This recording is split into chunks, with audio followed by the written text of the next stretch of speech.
All right, what's up, guys? It's your man Donovan Sharp, and welcome to Free Consultation Sundays. Free Consultation Sundays. This, of course, is when there we go. This is when I do my consultations on Sunday. If you have relationship questions, you are more than welcome to call in. You are not required to be on camera. And because you're not required to be on camera, I'm not going to put you on. Even if you are on camera, I'm still not going to show you on camera because I know that a lot of you guys value your anonymity. And truth be told, I can deal with trolls. If somebody is trolling, I can just boot them off and move on. So I'm not really too worried. Not really too worried about any of that. At any rate, all right, let's go ahead and bring up our first guest. Okay, Gabe, can you hear me? Actually, hang on a second. Hold on. Hang on a second, Gabe. All right, Gabe, can you hear me?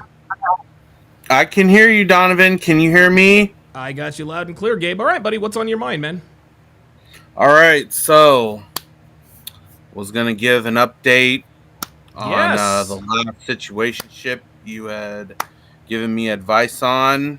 By the way, let me stop you right there. How are things going? I think the last time we spoke, you alluded to talking to some girl at school, at community college or something in the hallway, or was that somebody else? Yes, that was the same one that I was going to update on. Okay, let's get it. Yeah, so I did what you advised of just giving my phone and like asking for phone numbers and all that.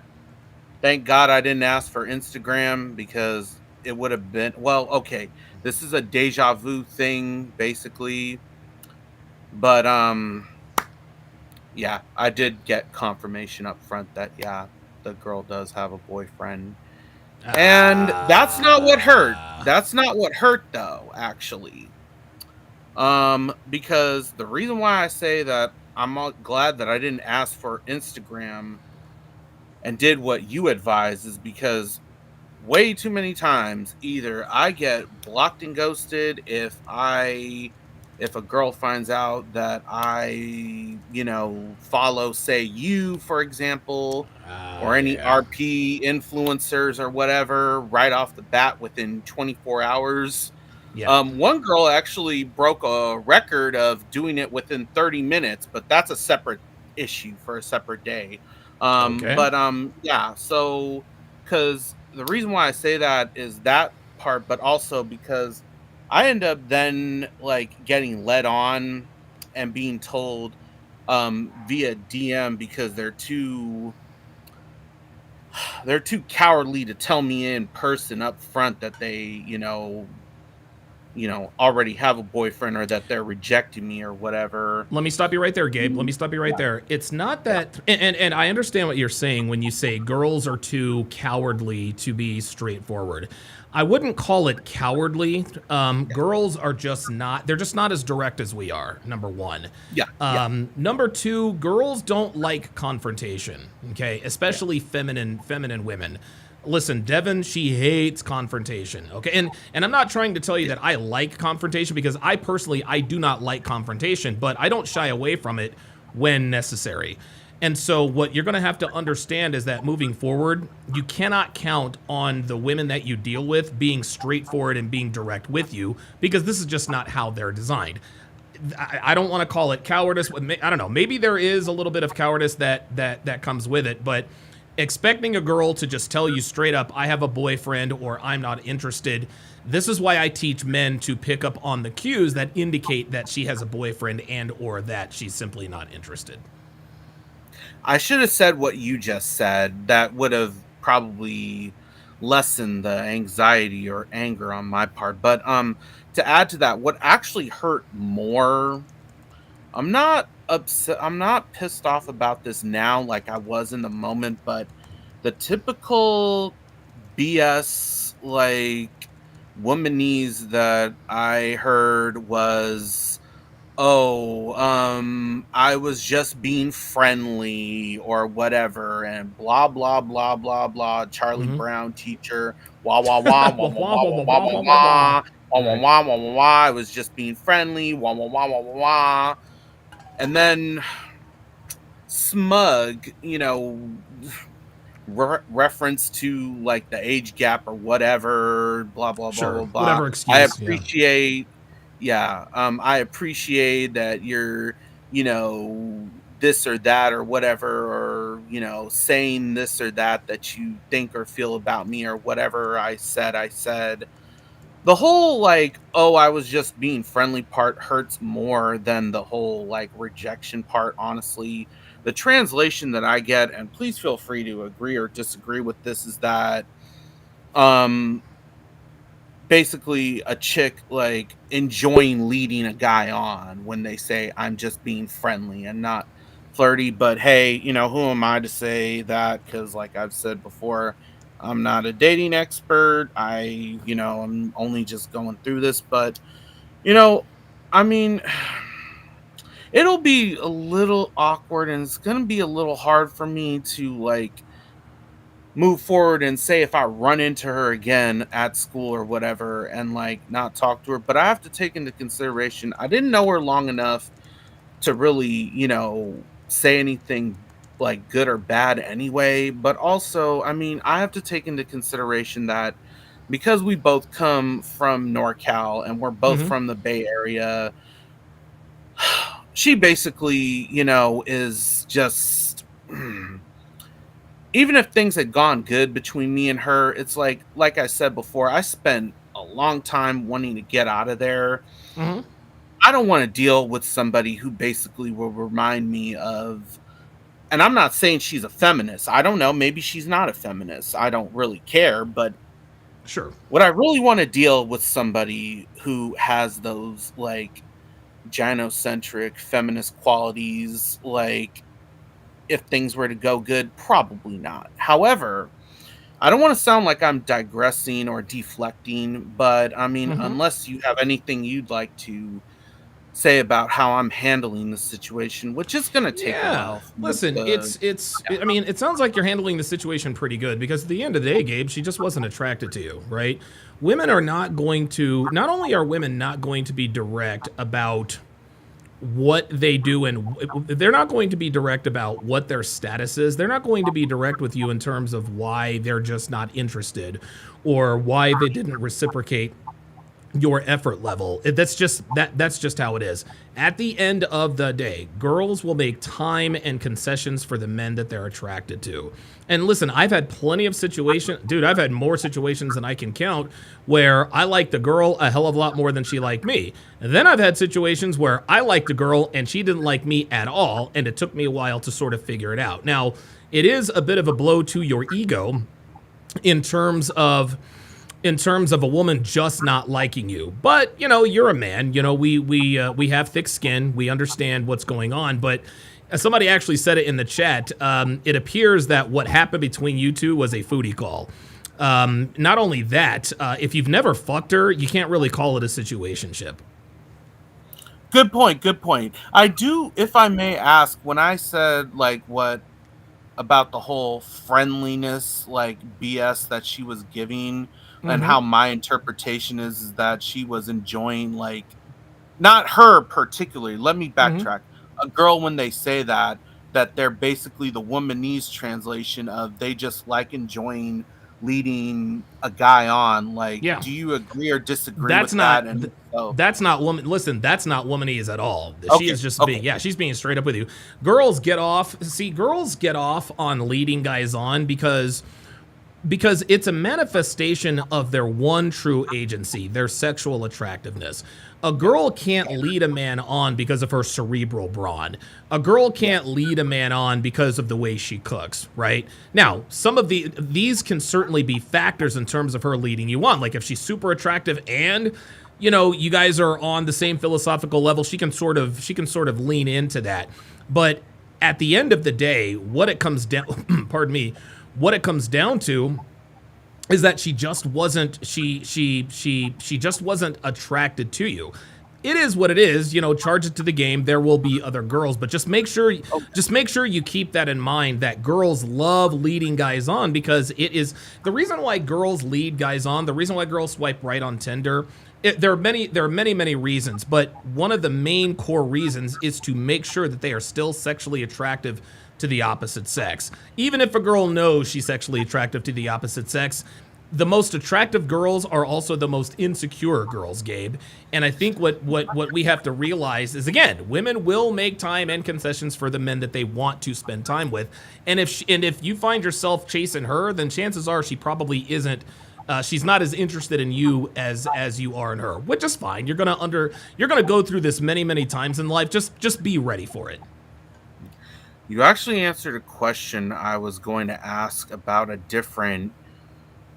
I'm going to just call it situationship, even though someone in the chat may not think that it is, or maybe it isn't, because I've been thinking about a rebound recently that I've been really thinking about. Is that recently, and I'm really shooting myself in the foot when I admit this, because okay. And Aaron, I see you in the queue. Aaron, I'll get to you right after Gabe. Okay. Yeah, sorry about that. No, you're yeah, okay. just recently, recently I've been noticing, like, when I talk to, and I'm alluded to this before about how, like, it's difficult for me to sometimes, like, talk to girls out of my league and whatnot, but for some strange reason I feel like I have a false sense of bravado and confidence when I try to talk to them like a pretty boy or whatever. Let me stop you right there. It is better. Listen, you're right, Gabe, but it is better to be overconfident than underconfident. Okay, I agree. 100%. Yes, I 100% agree. Yeah, girls will reward an irrational. They will reward an irrational sense of self-confidence a hell of a lot more than an irrational self of non-confidence. If you're not if you can't at least fake it, if you don't have the balls to at least fake it, girls aren't going to respect you one way or the other. And it sounds like you already know that.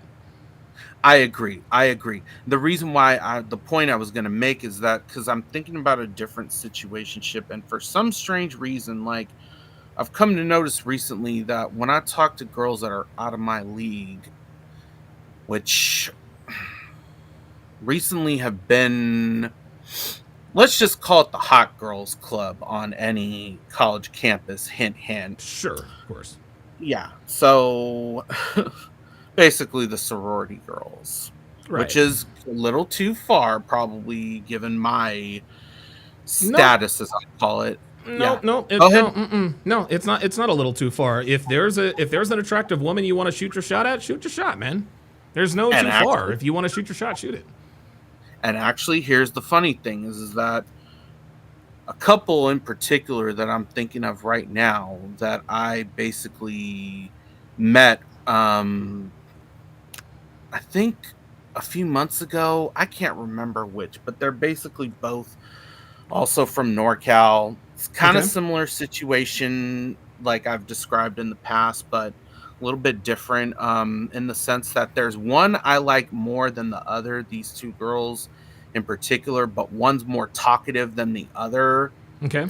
The one I like more, though, isn't as talkative, but, like, when we pass each other by, like, she will talk a little flirty and say, "Hi, Gabe," or whatever, like that. So, like, what you were explaining a minute ago about how even the hottest girls can be insecure and whatnot, I'm thinking back, and I'll have to rewatch this at a later time because you had answered my question about, the dynamics of all that. So, I mean, with that being said, I mean, I was going to go on a whole diatribe because I can't remember if it was these two or someone else that when I originally met the first one of the two, that's the prettier one, that's more talkative, like, who's a little condescending in my opinion, but then again, what sorority girl isn't? Sure. It's it's just like thinking to myself, like, should I have really, like, made reference to, like, these RP podcasts? And that's me asking myself that question. Yeah, the answer is no. Don't reference any of that stuff. Okay. Okay. All right. All right. All right. Yeah. But anyway, look. I have a hard time keeping track of who I meet or talk to on a regular basis now. But I mean, I think I personally feel like I give myself credit that at least I'm talking to people in real life and interacting with people in real life. I has still have a long way to go, and I'm far from perfect, and I have far to get lucky, quote unquote. But I mean, I think, hmm, it's gonna Let me be ask you difficult this. for the Let me yeah, let me go let ahead, me go let ahead. me yeah, let me ask you this, Gabe. You said you like one, so there are two girls that are on your radar. You said you like more than the other. Do either has either one of these women expressed a romantic interest in you? I don't think so, honestly. Okay, well then why are we worried about which girl you like more than the other? I don't know, honestly. The only I think explanation I could think of is that like hmm,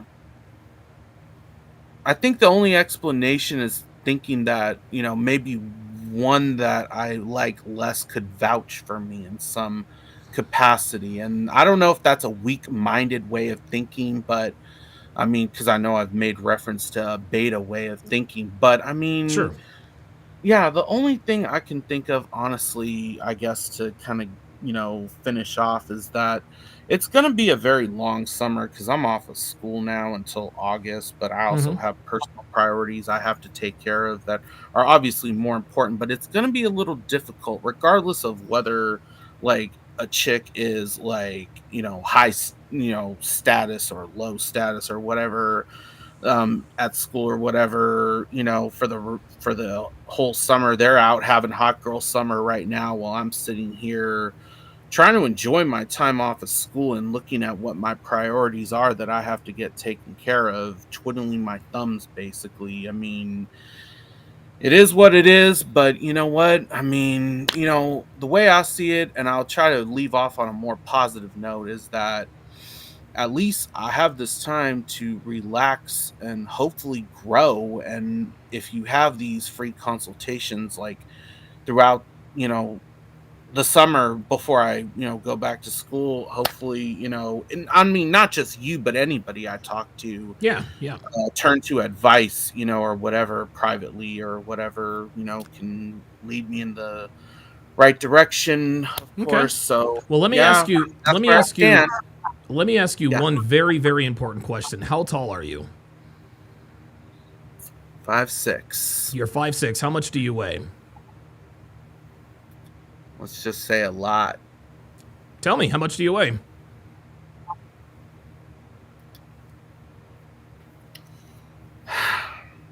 300. Okay, there you go. So, problem number one is that you need to get into shape. The reason why these girls aren't showing interest in you is because you're 5'6", 300 plus pounds. Okay, and Yeah. what it really comes down to, and listen, game trumps all, we know, but you don't have the level of game that affords you the ability to go up and shoot your shot with hot girls. You just don't. Yeah. If you had an ironclad rock solid mouthpiece like a Daylon or something, okay, at that point you can be working out and still be hollering at girls. But Gabe, with all due respect, you really need to quit hollering at girls and get your ass into the gym. Because I think what is happening is you understand that you are 5'6" and 300 plus pounds. You see the elephant in the room, and the girls see that you see the elephant in the room, and you're not coming across as confident as you should. And the thing is remember earlier I told you it's better to be overconfident than underconfident. Well, girls have a sixth sense in terms of knowing which guys are faking it and which guys are the real deal. So if you really do have a mouthpiece and you start talking to girls, it becomes evident to them in about 5 seconds. Okay, this guy's a little heavier than the type of guy that I would normally go for, but I really like the way this guy is making me feel. You're not coming off that way. So what you need to do is you need to offset your lack of game with your physique. You change your body, change your life, because there's someone else who I know is 5'6" and he fucking slays pussy like it's going out of style. His name is Kevin Savo. Kevin Savo is every bit of 5'6". Maybe he's 5'7", but the dude is jacked. That's why girls can't get enough of him. Kevin Savo does have a modicum of game, but what gets him more opportunities than anything is his physique. So what you need to do, instead of relaxing this summer, you need to get your ass in the gym so that when you do go back to school in the fall, you can start approaching these girls with a real level of bravado and confidence. None of this fake stuff. When I said relax, I mean I didn't mean like, just sitting around doing nothing. I mean, Okay. yeah, so I mean maybe I shouldn't have said it that way, but I No, hear what you're saying. that's Yeah. fine. Nope, that's fine. Yeah. So Yeah, that Gabe, that has to be priority number one. Yes, continue to watch Red Pill content, continue to read up on game, watch videos, etc., etc. But while this is happening, you need to be in the gym. Because I'm gonna tell you what, if you are 5'6", 300 pounds, the least of your worries are these slutty sorority girls who are looking right past you. They're basically just using you for attention. They know that you know that they know that you know that you're never going to fuck them. So there's no need in even thinking about this stuff until you are in the gym regularly. Does that make sense? it does. I do want to ask though, would it be realistic, like for me, just to not even talk to like any of them if they're in that status or like Yes, that is very at wise. all? Do not, you're absolutely right, Gabe. So you're already starting to get it. Do not waste time with girls who are not sexually interested in you, because being friends with girls is useless to you and useful to them. They're getting all the benefits of being in a relationship without having to put out. And that is where you lose. This is why girls love having guys in the friend zone, but there's also a reason why this is why they pretend, Gabe, that they like to pretend that they don't know that you want to fuck them. You know Gabe wants to fuck you, right? No, he doesn't. He just likes me. No. Because if they admit that to themselves or somebody else, then the jig is up. They can't hang out with you anymore and use you for free attention. Dude, Alan Roger Curry, God rest his soul, said this a long time ago. No more free attention, man. No free attention. But again, priority number one for you this summer, and this is June the 1st. Tomorrow is Monday, Gabe. That is the perfect day for you to start. You need to start. You need to hit the gym, and you need to hit the gym starting tomorrow and lose this weight, because I promise you, when you start losing weight and getting into better shape, girls will change the way they look at you. And when girls change the way they look at you, it will change the way they treat you for sure. Well, I do thank you for Absolutely, of that, man. Donovan. And I Absolutely, definitely do want to be optimistic, and I hope that, Don't be whatever. optimistic. Yeah. Don't be optimistic. Don't be optimistic. Be busy. Okay. Remember, hope is not a strategy. Okay. The harder, Yeah, you know the saying goes, the harder I work, the luckier I get. That's just the way it goes. Trini Boy 32 says, might have to be on monk mode. Yeah, if I were you, what is this? June, July, August? Here's my challenge to you, Gabe. For the next 3 months, June, July, and August, that's basically the summertime. Don't talk to girls, don't look at girls. You need to focus on your fitness. Focus on the gym. Because I promise you, when you stop focusing on girls and start focusing on the gym, at some point the girls are going to start focusing on you.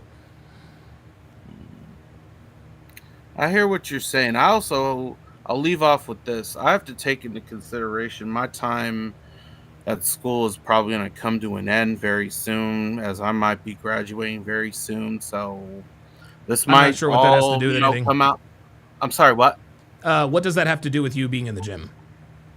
No, just that, I have a habit of thinking out loud, just that things, Oh, are yeah. lined I'm up in the a same way. certain, Yeah, I'm the same way. sort of way. But yeah, Okay. I mean, thank you very much. Yeah, and absolutely. whatnot. Absolutely. All right, that is Gabe. Yeah, listen, Gabe is a very, very. I've spoken to Gabe plenty of times. Excellent. He's very, very well spoken. If that dude were in shape, dude, girls would be falling at his feet. That's just the way it goes. All right, let us go to Aaron and Moses. All right, Aaron, where are you calling me? Where are you calling me from today, man? I'm calling from LA, man. LA. What's going on, Aaron? Aaron in LA. What's up, brother? What's on your mind? So I have I have two questions. Okay. The first one is gonna get kind of dark, but Let's go. I'll try not to be too long-winded. Okay. So my BM broke up with me about 6 months, and we had been seeing each other pretty regularly. But at some point, things started to slow down for about a month and a half. and I knew what was going on for whatever reason. So when I tried to initiate sex, at some point she pulled back and she said some stupid shit. So What did she say? um, I, she said that she was celibate and she needed to keep Oh her energy to no. herself, and she didn't think that sex would benefit her right now because she Had was you trying to had you focus fucked on her? school. Had you fucked her before then? Yeah, pretty Okay. regularly. Okay. So how long had you been fucking her? 6 months, or like Six in months. totality, five Yeah. years. So 5 years. So all of a sudden, Mm. in the 6 month period out of 5 years, she all of a sudden you tried to initiate sex, and she claims that she was celibate. Yeah. Okay, let me We ask you a broke. very let me ask you a very very important question. If you Mhm. were me, what would you think that I would think? If you told me, and you're telling me this, hey Donovan, there's this girl I've been banging for 6 months. All of a sudden, she told me I was celibate. What do you think I would tell you? That she was seeing somebody else. There you go, Aaron. That's it. Okay. There you go. So what I That's did, it. we have been broken up for 6 months, the past 6 months. So what I did was I went to the club about a week later, and I smashed somebody else the next day that I met at the club, and I Okay. told her deliberately, I need you to give me big ass hickeys on both sides of my neck. Big hickeys is big. So then that was on Saturday. I went to go see her and my son on that Sunday. No, yeah, Sunday the next day. Still smelling like perfume and all of that. I took a Okay. light shower. I put the same shirt on that I had on at the club. And she pretended like she didn't see him until the next morning when we woke up, when I was about to leave. And she was Mm-hmm. like, "What the fuck? How you get these hickeys?" And I was like, "Hickeys? What How you the fuck do talking you about?" think? All right. So whatever the case may be, we got in a small argument and I left.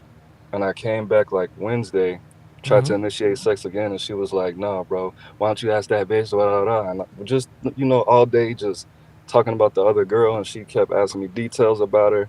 Right. And then I came back that Saturday when the hickeys were totally gone. She fucked night and the morning. Okay. So now she's doing this. We're back on track as far as having sex, not as regularly. But my question is, where do I go from here to get that Yeah. to get To get what? back regular, pretty much? Because I've been doing the same thing. I'm paying my child support, taking care of the baby, fixing things around the house, carrying groceries, doing the whole thing. Yep. So I'm doing like we never broke up. I never skipped a beat, but her with the whole sex thing and going to the club and bars herself and trying to pull back, like she is doing this. I don't really see a clear pattern as far as her pulling back and Sure. then trying to fuck, Mm-hmm. but I'm really trying to get things more scheduled, like more regular. Yeah. You're gonna have to understand that. So first of all, she needs to be in the recreational use only category.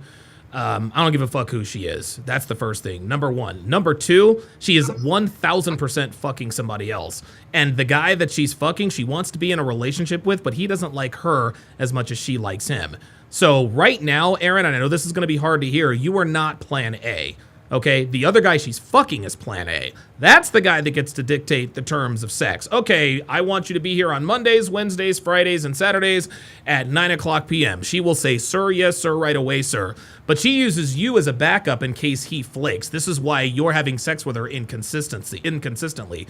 What she's doing, Aaron, is she is using you to fill in the gaps. When she's feeling particularly low, or when she finds out that the other guy is fucking somebody else, she's going to hit you up and be like, all right, let's do it. Or if you happen to be over at that time, she's going to be more It's breaking up on sexually my open. end, but I'll watch it over, so it's no problem. Okay, But yeah.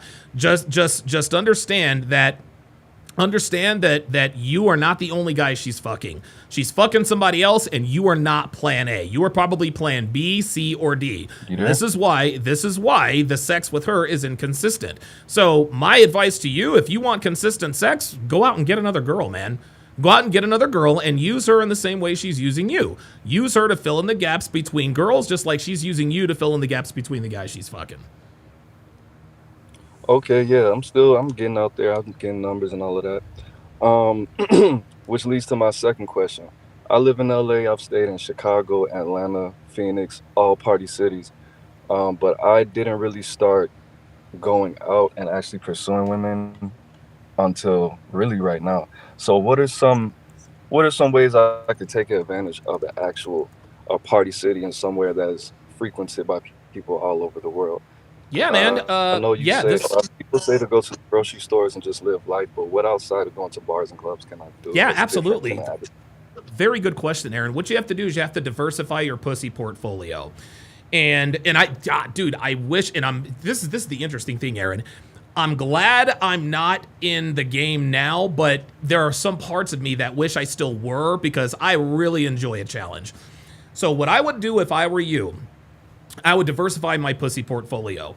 33% of the girls I source need to be online. The other 33% of the girls I source need to be on cold approach, just like you said, going to the grocery store, laundromat, living your life. The other 33% of girls need to be sourced by volunteering or community activities. Join a bowling league, join a softball league, join an improv class, or here's the cheat code, join a ballroom dancing class, okay? When you volunteer at a local food shelter, volunteer at a children's hospital, I think there's a stat out there. 75% of volunteers are what class? They're women. And women, they don't like nice guys, but they like to see men who exhibit kindness. So if you are that strong, masculine figure who can also show kindness to a sick kid, that is an absolute panty dropper. If you have a strong masculine presence, you're outgoing and gregarious, and you can quote unquote cut a rug, as the old people say it, or you're doing ballroom dancing, that is going to be a pussy dropper. If you happen to be great at bowling, or if your mouthpiece is on point, the point is do not put all of your eggs in one basket. When you put all of your eggs in one basket, you are more likely to hit a slump. So for example, if it's all community game, at some point you're not going to smash the girl who in your dance class. You know, the girls in your improv class might not be biting at your game. Maybe the cycling class you're taking, maybe the spin. Okay, no problem. You got that to fall back on. If all of your girls you're sourcing is off of online and dating apps, at some point you're going to run into a wall. If all of the girls you're sourcing are, just cold approach, at some point you are going to hit a wall. It is very, very rare that you hit a wall in all three aspects. If your online game is not on point, then guess what? The girl on your bowling team is probably going to holler. If the girl at your bowling team isn't going to holler, the girl that you volunteered with at the soup kitchen probably will. And if she doesn't, now all of a sudden you've got more Tinder matches. Diversify your pussy portfolio. Okay, that's interesting because I was watching this guy. I'm not gonna say his name, but he's an older guy, like 75 years old. He used to be a pimp, and he was saying that guys should do exactly what you said because what pimps do is they call it campaigning, which they take about 10 to 12 hours a day, and they try to speak to as many women as possible till they get tired or whatever. Yep. Yep. So he was saying that guys like the squares is what they call us, guys that are not pimps should actually just try to live an authentic life. And if you see a woman, just talk to her because we don't have whatever they have to be able to handle rejection hundreds of times a week. Do you think that I should try to develop myself to be able to do that, or just try to be a normal person? Um. Because he was coaching some guy who would try to. His issue was he would set aside like Thursdays and Fridays, and his whole purpose was to go on the street and meet women, but it would burn him out, and it would mess with his mind a little bit. Right. You got to have you have to have extremely thick skin to be able to go out and cold approach. Now, the first thing is, here's what I would advise. The way I did it was, I would dedicate 5, 6, sometimes even 7, 8 hours a day to just going out and hollering at chicks. I did that for 3.5 years. That is when I essentially got my black belt with women. Batting average wise, if I were to approach 100 women, I might fuck one, maybe 1.5 of them. And so you have to develop not only a very thick skin, you have to develop a very short memory. Not all men, listen, man, we are designed to handle rejection at an accelerated rate. We're men. But when it comes to, going out and hollering at girls for the express purpose of sleeping with them, you're going to experience a lot more rejection than you are going to experience success. If you can handle that mentally, you'll be unstoppable. That being said, the reason why he's able to dedicate 10 hours a day to going to cold approach is because he was financially stable. I was financially set. At that, not financially set, but I had enough money coming in to where I didn't have to work every day. So I said, you know what?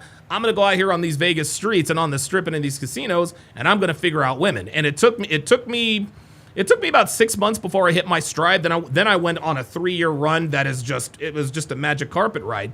But at some point, it does begin to fuck with you. And when it starts to fuck with you, all you got to do is take a break and fall back. If I were you, and I don't know what you do for a living or anything like that, but the only feasible solution, or the only way that I would endorse you just going out and hollering at chicks for 6-7 hours a day, is if you have some sort of passive income that can support you.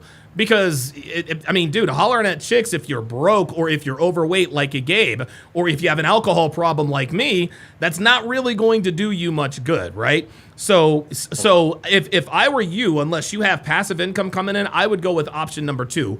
Just live your life, live an authentic life. If you see an attractive woman you want to talk to, then talk to her. Okay, solid advice, man. I appreciate that. All right, Aaron, thanks for calling in, brother. Definitely, y'all get the likes up, man. Pull up. Yes, pull sir. Up. Do what he says. Pull up. Aaron Moses, the one, I think he is in the chat. All right, let me go to Oscar. What's going on, Oscar? How you doing, man? What's on your mind? Where are you calling from today? What's going on, Donovan, man? I'm actually on the road right now. I'm heading to work, but I'm from New Orleans, Louisiana. Okay. I wanted to say thank you for your time. You know, you basically I seen the thing on YouTube where it said like the Sunday thing. So I'm guessing it's just you giving back, and but you definitely OG in the game. I think I first heard of you when like Fresh and Fit, when they were like just starting out, like man, years back. Yeah, man, just how they learn from you, and you know you still married, right? Say again? I think you still with your girl, right? Yeah, I'm still with my girl. Yeah, I'm still with Devin.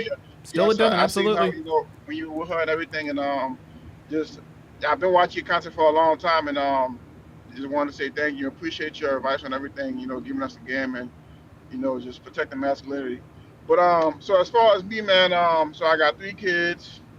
I got 1 son with an ex, and 2 kids with my current girlfriend now. Okay. I do plan on, you know, marrying her, but honestly, the relationship is kind of rocky right now. It's a plethora of things. Okay. So, on my end, you know, she's saying that I'm not emotionally available. She's saying that, you know, I focus on getting money too much. Mm-hmm. She says that, you know, I'm not a good communicator. I'm also inconsistent in some aspects and things of that nature, which I can own up to, all the things that, you know, that I've done. But I feel on her end, you know, I feel why I haven't asked her to marry me yet, because her attitude, her not fully letting go of her past. So I remember, so basically she had like a situation to where, you know how girls say, you know, when they single, they have like situationships with guys, you know, but really, for watching y'all and Fresh, it really was like she wanted a relationship with him, but he was just using her for sex, and basically that's kind of how the relationship was. Mm-hmm. So they wind up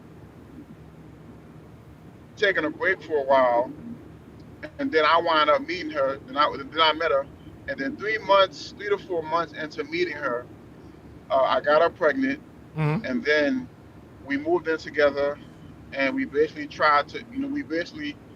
attempted to start a family, things like that. But I've noticed all throughout, like the first 2 or 3 years of us being together, and I've told her plenty of times, hey, you need to block this dude, take him out of your phone, stop contacting him, don't allow him to This contact dude you. or these dudes? Say it again? This dude or these dudes? Oh, this dude is just one. It's just one. Tell me about him. Yeah, Tell me about him. All right, so the guy's name, for the sake of us being on YouTube, Yeah, you don't have to give me his name. Let's just call him. Let's just call him yeah. Steve. Let's just call him Steve. Steve, yeah. So Steve, so he's basically like, this. So so I actually called the guy, Donovan, because it was really fucking with me because she told me when she was with them, they were doing like they had like threesomes together, and Oh boy. they was doing all kind of fun stuff, um, and then she always say he's just a friend, but but for me just being a curious guy and wanting to dig deep in her past because I know how important a woman's past is. Yeah. I figured out, okay, well she's saying he's a friend, but they basically was fucking like they was together. They was Yeah. going out on dates. He was paying for stuff and things like that. And I found out while she was with me, he was like sending her money. Yep. And I found out through her bank statements, and when my youngest son was sick, I looked at her iPad because she left her iPad there so he could play the game. Because our children like to watch cartoons and shit. So Sure. I looked at the iPad and I looked at her email and I searched up his name. And his email popped up with how when you send money to somebody through Yep. PayPal or Yep. whatever, it Or pops Cash App, up. yeah. So, Yeah. so his name popped up. I'm like, what the fuck? And I looked at the date, and it was like a few months ago. Oh boy. And I'm like, what the? I'm like, so I just go crazy, I confront her about it. We start arguing. And around this time, this had to be last year in like December, Mm-hmm. November. Okay. So I go crazy and I address her about it, and we get into a huge argument about it. I get upset and I tell her, if you can't stop contacting this dude, you need to get your shit. You need to get out. I don't want to do none of this no more. I'm not gonna be that guy. Let's go, be with a woman when she can't get over. Excuse me, can I cuss on here? I'm sorry. Yeah. Go ahead. You got it. Okay, yeah. I'm You not got gonna it. be that guy, that could keep a woman that can't get over a nigga who she don't have no baby with, who she was just fucking. I'm not gonna be that guy. Right. And did she ever stop? Oscar, you there? Oscar. And we got 2 kids together, but I told him I'm gonna throw all this shit away if you refuse to stop contacting money from me. So Okay. she told me that she did. So since then I haven't. So periodically, as far as today, I travel for work, right? I just recently started travel for work. I'm a pipe fitter. I work in a union, right? Oh wow. So you have a good So, job.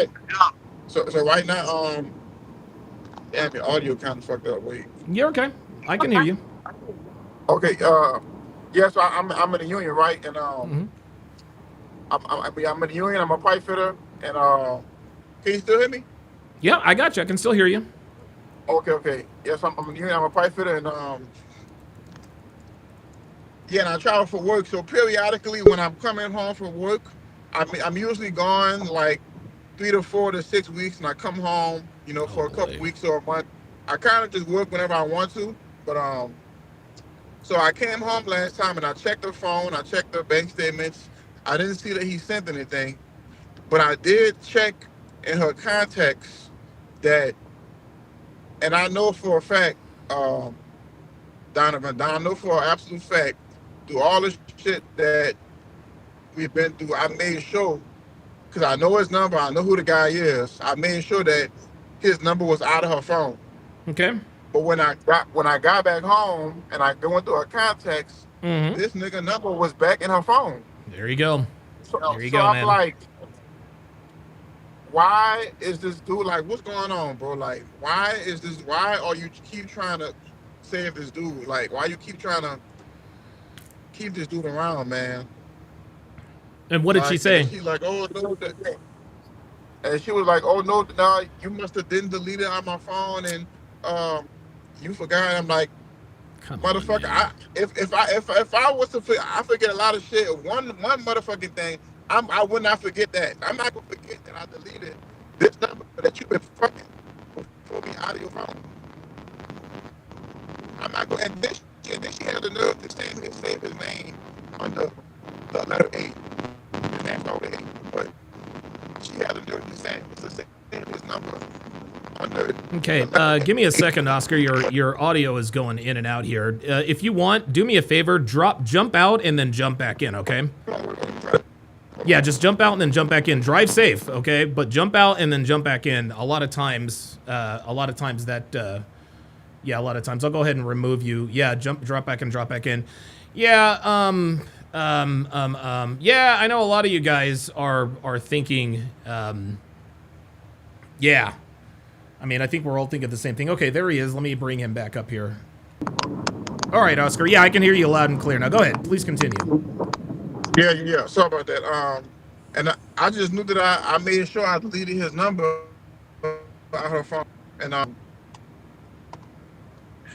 for the sake of, I talked to her about it and things like that. And I was like, man, like if you can't get over this dude, like you need to go, like. And then she was saying, I'm not worrying about that and all this and all that.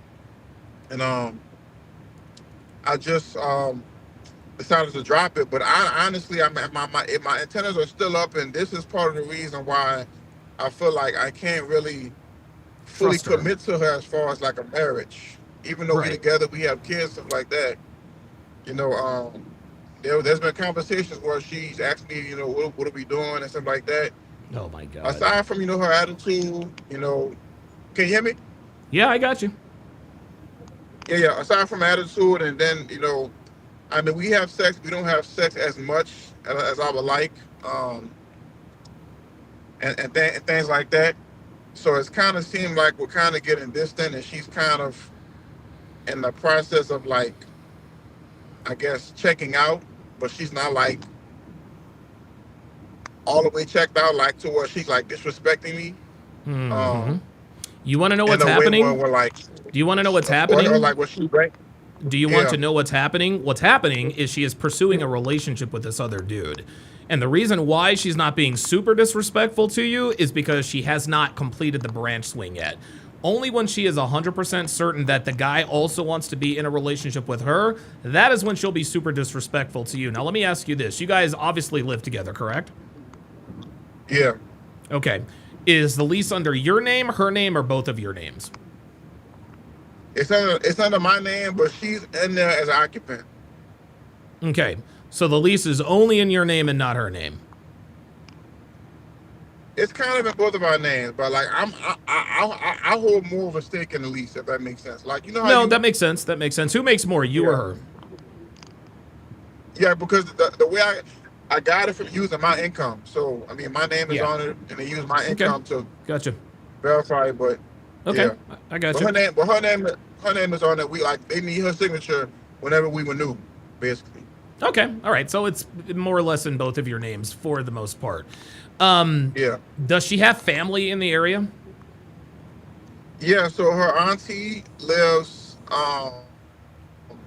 literally like around the corner from us, about 5 minutes. Cause we drop our kids off to our auntie because she works as a dental assistant, and obviously she works there as a dental assistant. Okay. And then we use her auntie, and then her grandparents live like 45 minutes away from us, away from us, and then we bring the kids by that too. And then her mom lives in a close range, so we pretty much are in close contact with her family, her side. Okay. What about your family? How close is your family? So my family is kind of different. So a few years ago, my dad passed away. Oh, I'm sorry to hear that, man. Yeah, it's all right. My mom and my dad's been together, all my life. But my family is kind of messy, I would say, by it being mostly women. And not to say that women are messy, but just the type of women that my family are is just that, even when I was in my past relationship, a lot of crazy stuff was going on, like them not being positive in a relationship, them just flipping to being on my side versus my ex girlfriend's side, and now since I got her, so a lot of them don't like her, my girlfriend now. I got into an altercation with my big sister over my son because of my ex, and so it's like I kind of, aside from my mom and like other certain amount of people in my family, I kind of interact with my family at a distance, aside Okay. from if it's like major stuff like a funeral or something like that. Gotcha. But Let me ask you this. How old are you and how old is she? I'm 27, she's 28. Okay, and how old are your children? My oldest is 8. My 2 youngest ones are 3 and 2. Okay, so the 2 youngest, your 2 and 3-year-old are with the woman you're with now. Yes. Okay. I'm just going to be straight up with you here, Oscar, and I know you're not going to want to hear this, and I promise you, I'm taking everything into consideration. Your relationship's been over, my guy. Your relationship has been over. And I know what makes this complicated is the fact that you guys live together and that you have 2 children. But you really need to be working on an exit strategy, because here's the thing, Oscar. Here's one thing I can tell you. She's not going to leave you. And the reason why she's not going to leave you is because of the money you make. And think about the situation she's in. She's with a guy who makes great money, takes care of all of her bills, takes care of both of his kids, who's gone for 5 and 6 weeks at a time, right? That is the perfect chance. And here's another thing, Oscar, and you're not going to want to hear this. This is probably going to come as a gut punch. That nigga that's still in her phone, she still fucks that nigga while you're on the road. Okay, let's just keep it a stack. She fucks this nigga while you're on the road. That's why whenever you come home, his name is still in the phone. Okay, and the thing, his number and name is still in the phone. And here's the thing, she knows and understands that you're on the lookout for him, so she's becoming better and better at sort of hiding that. It won't be long before she just gets a second phone altogether so that she can avoid the nonsense. But if I had to put money on it, my friend, she is cheating on you with this guy that she cannot get over. But the only reason why she's not leaving you for him is because he probably doesn't make as much as you do. You are the beta bucks, he is the alpha fucks. So she's not gonna leave you, but she's going to stay with you and continue to fuck this guy. Now, here's the question. What are you gonna do about it?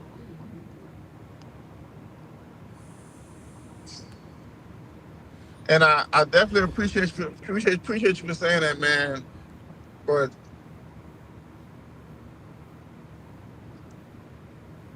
I mean, I've literally talked to her about it. She's from, and and I don't know for a fact, but she says that he's been sending her that money.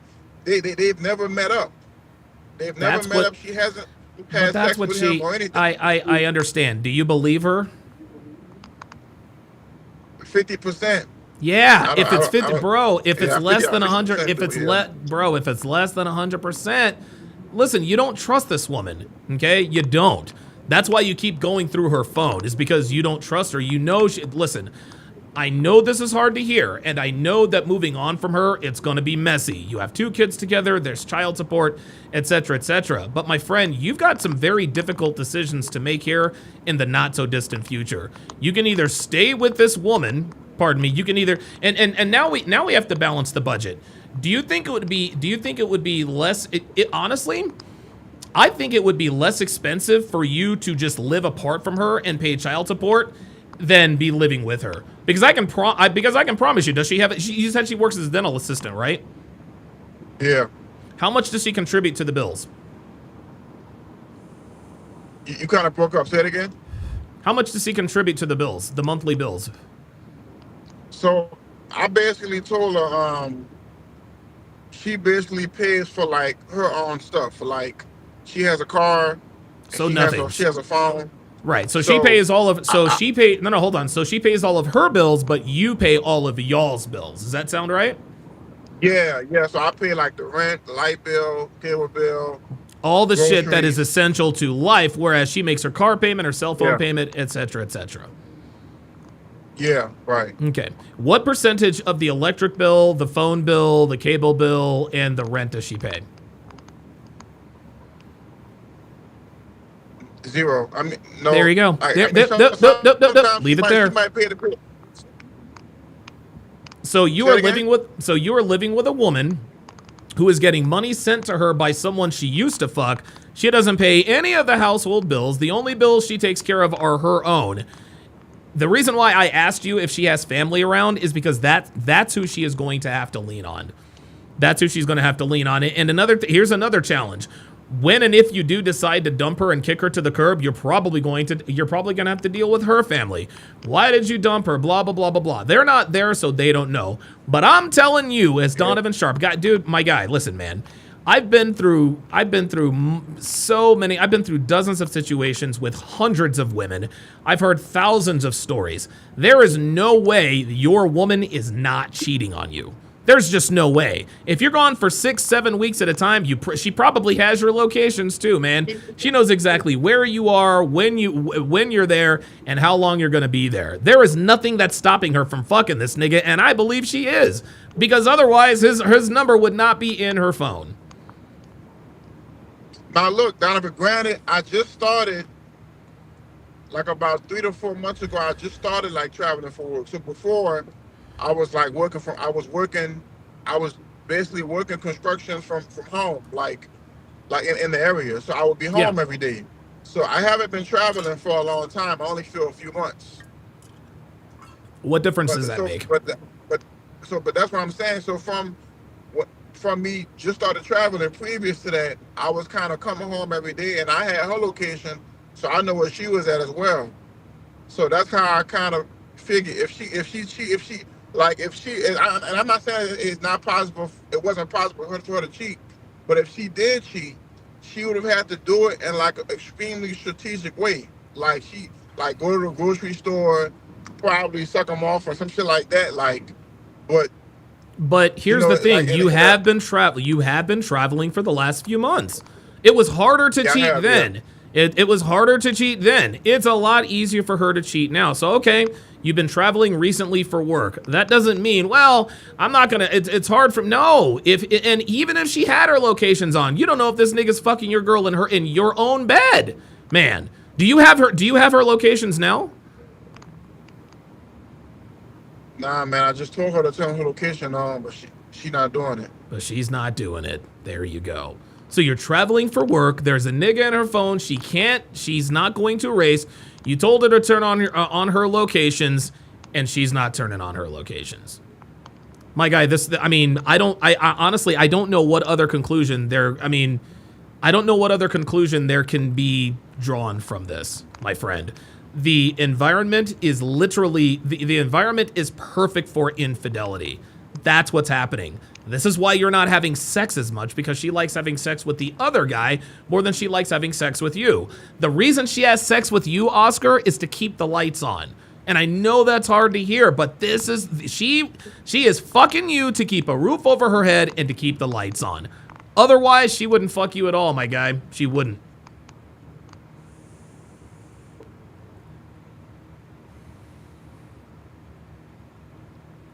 I mean, so now I do have cameras in my house.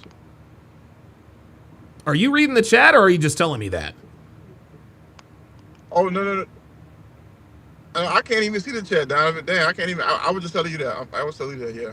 You do have cameras in the house, but you don't have her locations. So she could be anywhere at any time. Look. I know, bro, I know this is hard to hear. And I know you probably love this woman. I know you probably do. But I'm telling you right now, if you you're already inextricably tied to her for the next, for the next 15 and 16 years. You got a 3-year-old and a 2-year-old. Fiscally speaking, it is going to be far more expensive to live with her than to live without her.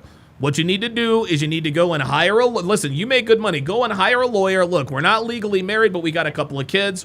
What are my options? You need to move out, Oscar. That's what you need to do. You need to move out. And I'm not saying abandon your kids, blah, blah, blah, blah, blah, but as the mother of her, and you're not, and again, you travel for work, so there's no way you can get full custody. So now you have a decision to make. You have a very important decision to make. Knowing what we know now, why on God's green earth would you continue to live with this woman? And I want you to answer that question truthfully. What advantages are there to living with this woman?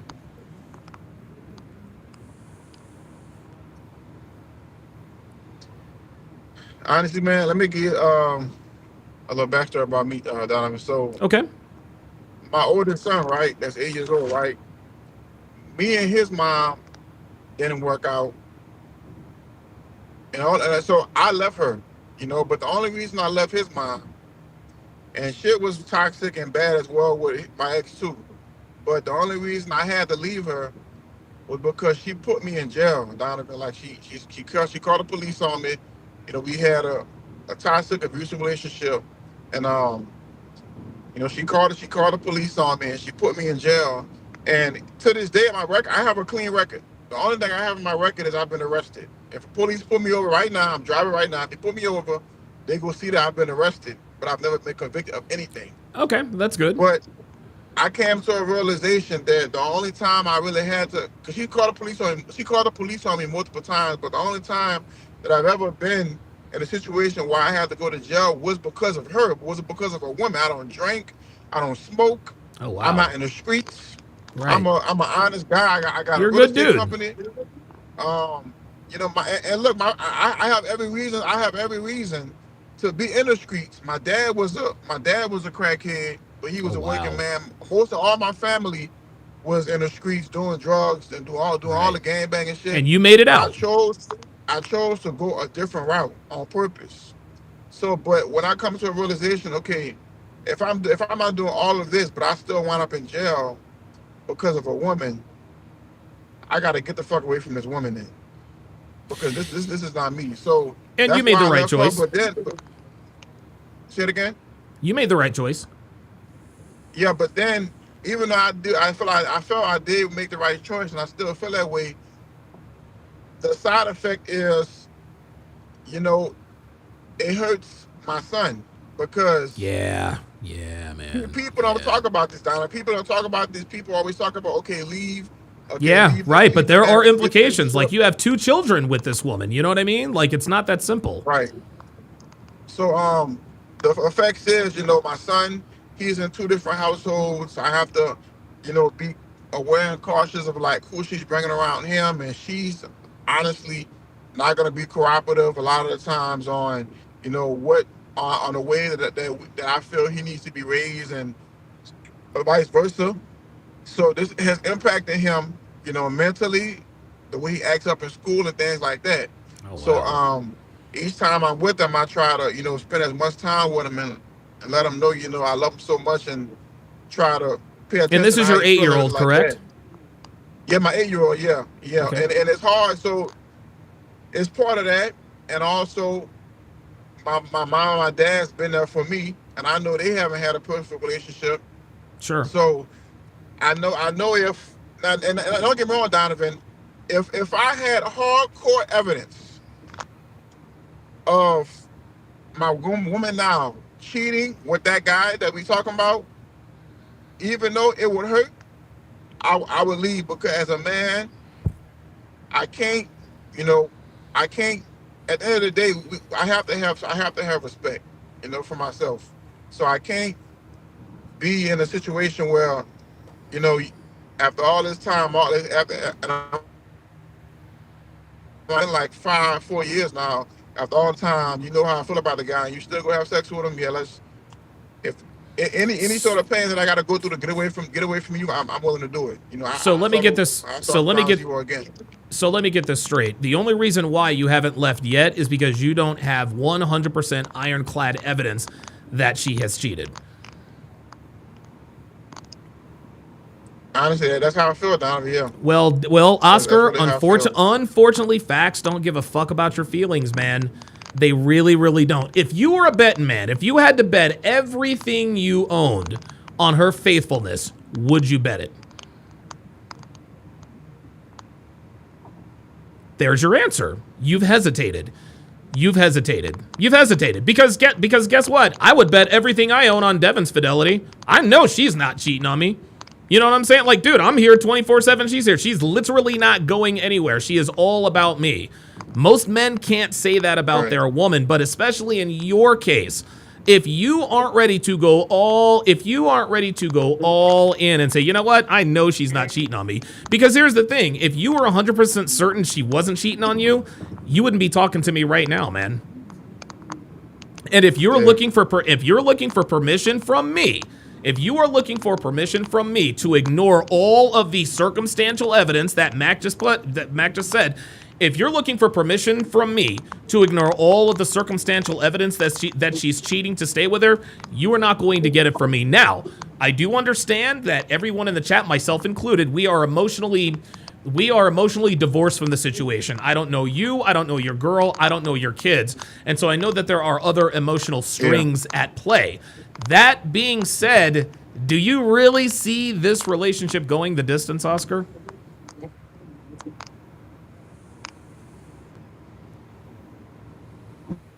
I know I may sound crazy, but I do only under the pretense of,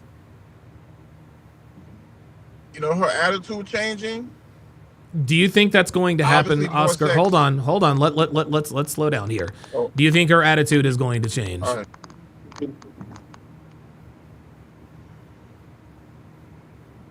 I'm hoping it is, Donovan. No, but you're right. Listen, I agree. But hope is not a strategy, Oscar. You can't hope that, like, I think, and again, I know this is hard to hear. And when I say, hey, look, you got to get up out of there, that doesn't mean that you have to, be out of there tomorrow. But Oscar, if you don't start your exit strategy now, you're gonna end up regretting it, man.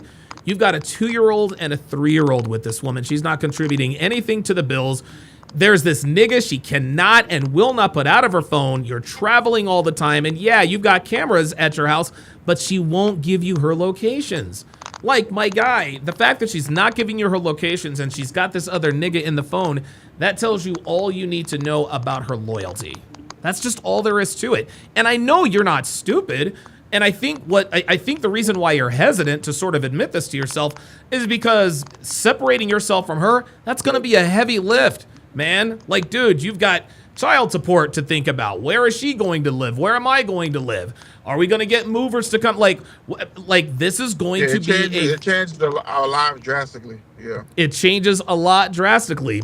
But at the end of the day, I'm telling you right now, if you don't start making plans to separate yourself from this woman and set your kids up, you are going to regret it.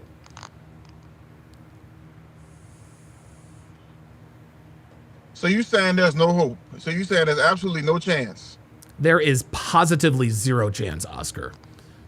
There is positively zero chance. And again, as a man, Oscar, you have to live your life based on probabilities, not possibilities. Is it possible that her attitude changes? Absolutely. Is it possible that that eventually this other dude that she has in her phone won't be in her phone? Absolutely. But it's not probable. How long have you been with this girl? 5 years? About 5 years, yeah. 4 or 5 years, man, and shit hasn't changed. You've put 2 babies in this bitch. This nigga keeps sending her money. You think he's sending her money for free? You think he's sending her money out of the kindness of his heart? That's what why would a guy send a woman money? Because he's fucking her, Oscar. That's why. He is sending your woman money because he is fucking her. That's why. Because niggas like him don't send money to bitches out of the kindness of their heart. It just doesn't work that way. She is cheating on you, Oscar. She is. She is 246% cheating on you. And I know it's hard for you to admit this to yourself. But in order for you to move on, you got to start being honest with yourself. There is way too much evidence. There is more evidence to suggest that she is cheating than to suggest that she's not. Not one thing about this situation tells me she's not cheating. Not one. You travel. She's got him in her phone, and she doesn't have her locations on. You keep telling her, turn on your location, she's not doing it. Whatever reason she gives you is immaterial. The reason this man is sending your woman money is because he is fucking her. And you got to understand, here's something else too, Oscar. She's not going to leave you, okay? She's not going to let you off the hook by breaking up with you, okay? And this is the difference between men and women. We got to do what's hard, okay? Men, we got to do what's hard. If you're expecting her to do the hard thing and just come to be like, you know what, Oscar? You know, I've been fucking this other dude and he's been sending money. it's time for me to go. Oscar, I'm telling you right now, that's not going to happen in the next 120 million lifetimes because this is just not how women operate. They don't operate that way. She is not going to let you off the hook. And as a man, what you got to understand is that the hardest thing to do is often synonymous with the right thing to do. You stay with this woman, she's going to make your life a living hell. Every time you come home, you're going to be checking her phone. You're going to see his name in there. You're going to get into an argument about it. You guys are going to have sex. She'll give you starfish sex, and you're back on the road again, and now she's back fucking this nigga. This is not the way to live, Oscar, and I think you know that.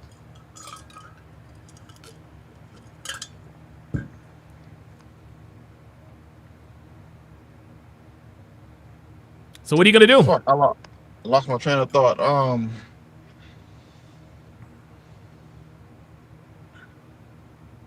Oh yeah, but she's been telling me recently that she wants to leave.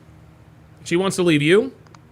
Yes, that's what she's been saying. She's saying she's just feeling like she doesn't want to be here. Okay, so this woman is telling you she wants to leave, but you're telling me that you think there's a chance this relationship could work.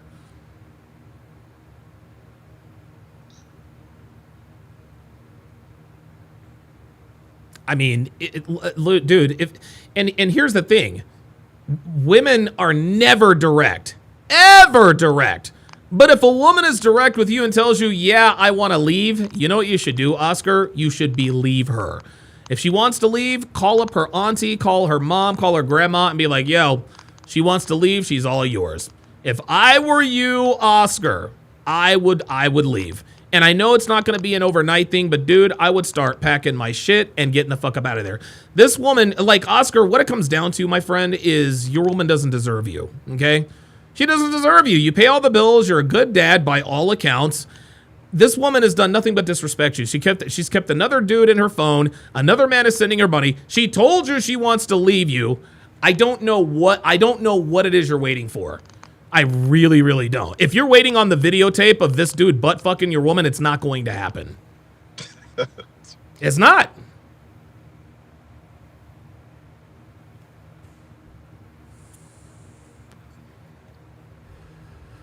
So what are you gonna do about it? But it's like this generation. You don't see any like real families anymore. It's like I don't want to be one. It hurts to be one of that, Don. That's what I'm saying. Like, yeah, you're making excuses. You're making excuses at this point because what I'm advising you to do, and let's not beat around the bush. I'm not gonna sugarcoat it. What I'm telling you to do is extremely difficult. Like, you have a life with this woman. You guys live together. You have kids. You probably have a storage unit with some of your stuff in it. I mean, your lives are inextricably tied to one another. And the fact that you guys have 2 children together, that makes it infinitely tougher to break up. So if you want to stay with her out of convenience, then just say that. Listen, I'm not going to agree with it, but I will understand. Like, I get it. But by the same token, you're not going to convince me that you're convinced that this relationship has a chance to work. And you can tell me, well, I'm trying to break the generational curse and I don't want to be another father. No, that's a bunch of bullshit at this point. And I get it. What I'm telling you to do is extremely, extremely hard. But you're still a relatively young guy, man. You know what I'm saying? You're 27 years old. You have your whole life ahead of you. And what's going to end up happening is if you stay with this woman is going to ruin your life, man. She's going to ruin your life. You really, really, really, really, really need to start an exit strategy.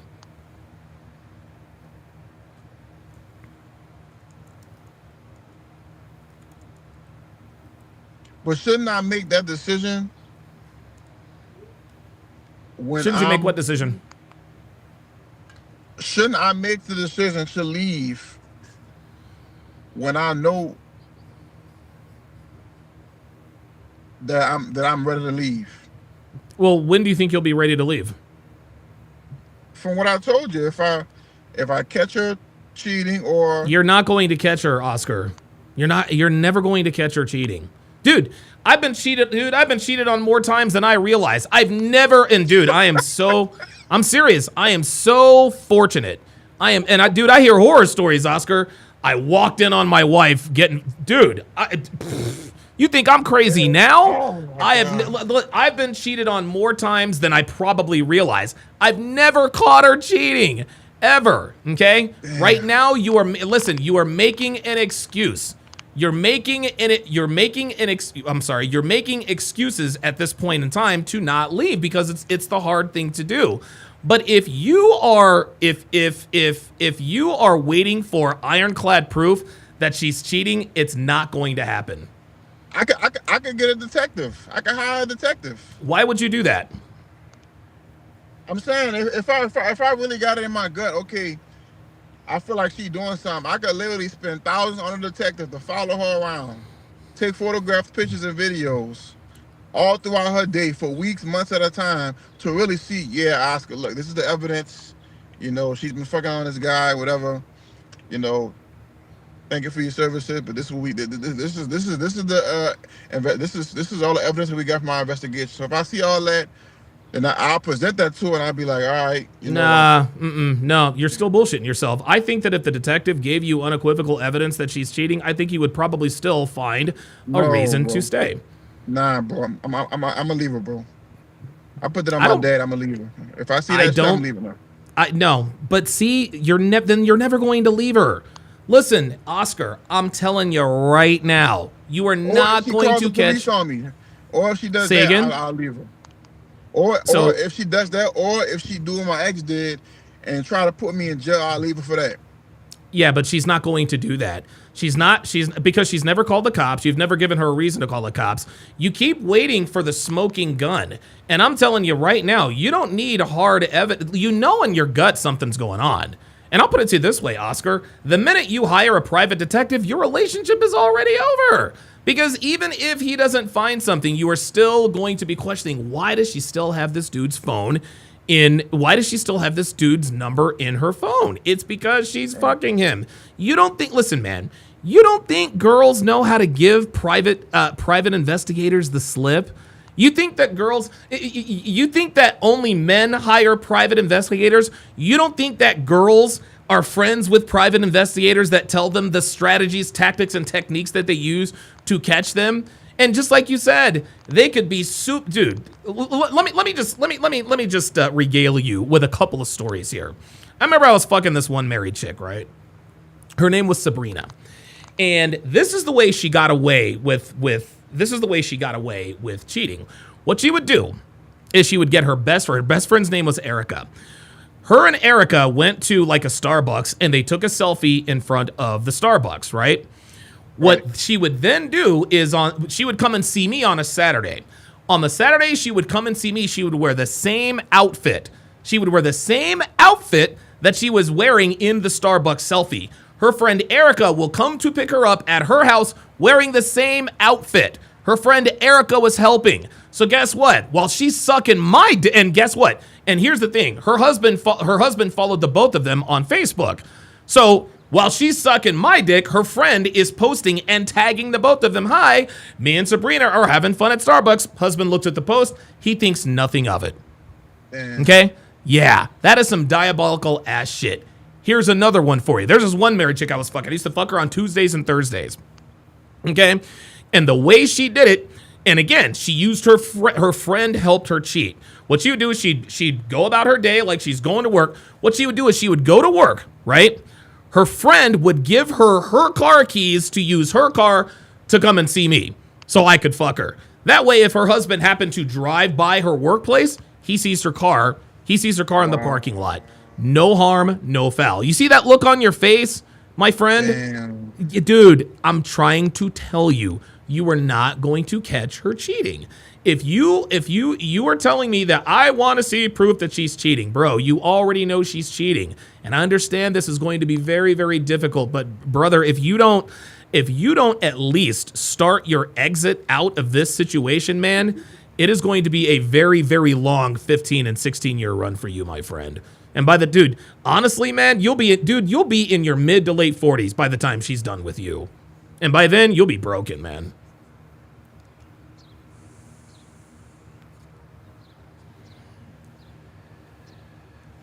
I know this is hard to hear, but this is what has to be done, my guy.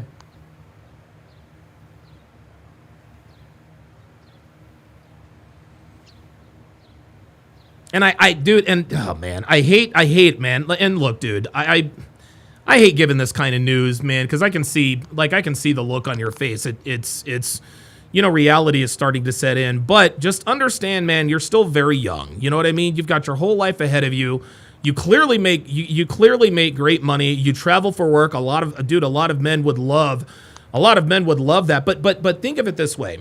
Just picture two lives. The life you have now, you're out on the road, you're checking your phone, where is she, what is she doing, blah, blah, blah, blah, blah. Or you're out on the road, you're paying child support, she lives with her mom or her auntie or whatever, and you're not having to worry about that. Instead, maybe you've got a Tinder date in the next town you're over on. Which life would you rather leave? A life where you're worried about where she is, who she's with, and what she's doing with that person, or a life where you're not really worried about it? And remember, Oscar, she told you she wants to leave, my guy. She's telling you, it's like and at this point, she might actually start becoming frustrated with you, because she's like, okay, wait a minute. I've got this nigga's number in my phone. I told him I want to leave. I'm disrespecting him. I'm not giving him my locations. Why the fuck won't this dude squeeze the trigger and get the fuck up out of here? I believe, Oscar, she is trying to make you leave her. Do her a favor and leave this woman. This is your only play here. And I know it's not going to be an overnight thing, okay? But at some point, you've got to do what's best for you. You really, really do. I know you've got your son and your kids and all that good stuff. Listen, my guy, there are some things that you're not going to get out of this scot-free, okay? You're not going to get out of this with no collateral damage. Yes, your 3 and your 2-year-old, they are going to be negatively affected by this. Yes, your 8-year-old is going to continue to be negatively affected by this. But guess what? Whether you stay with her or not, they are going to be negatively affected one way or the other. So if they're going to be negatively affected, at least preserve your happiness and your sanity so that you can be there to pick up the pieces when they're older. Because if you stay with her and things continue to deteriorate at this rate, everybody's going to be broken, and you're not going to be in position to help anyone, not even your kids. I'm telling you, Oscar, she's not going to leave you. She told you she wants to leave you, but she's not going to. You're going to have to be the one to do the hard thing because you're the man in the relationship. Well, you broke up our last part. You said I'm gonna have to be the one to do the hard thing because I'm what? Because you're the man, and men do the hard thing. Women don't do what's hard. Women don't do what's hard, man. What about all these damn divorce rates? What's that got to do with you? What's that got to do with you? You guys aren't even married, so what's the big deal? I'm saying you saying like women don't be initiating divorces and leaving their husband. They do it every day. No, I said that women do. I've never, ever said that women don't initiate divorces. I've said countless times on this show that women end better than 9 out of 10 relationships, whether they're officially, legally, or not. Dude, women leave men all the goddamn time. I don't know where you heard that from, but it was not here. It was not here. But again, I don't know what... Why are you saying she not gonna she wouldn't leave me? Because you support her financially.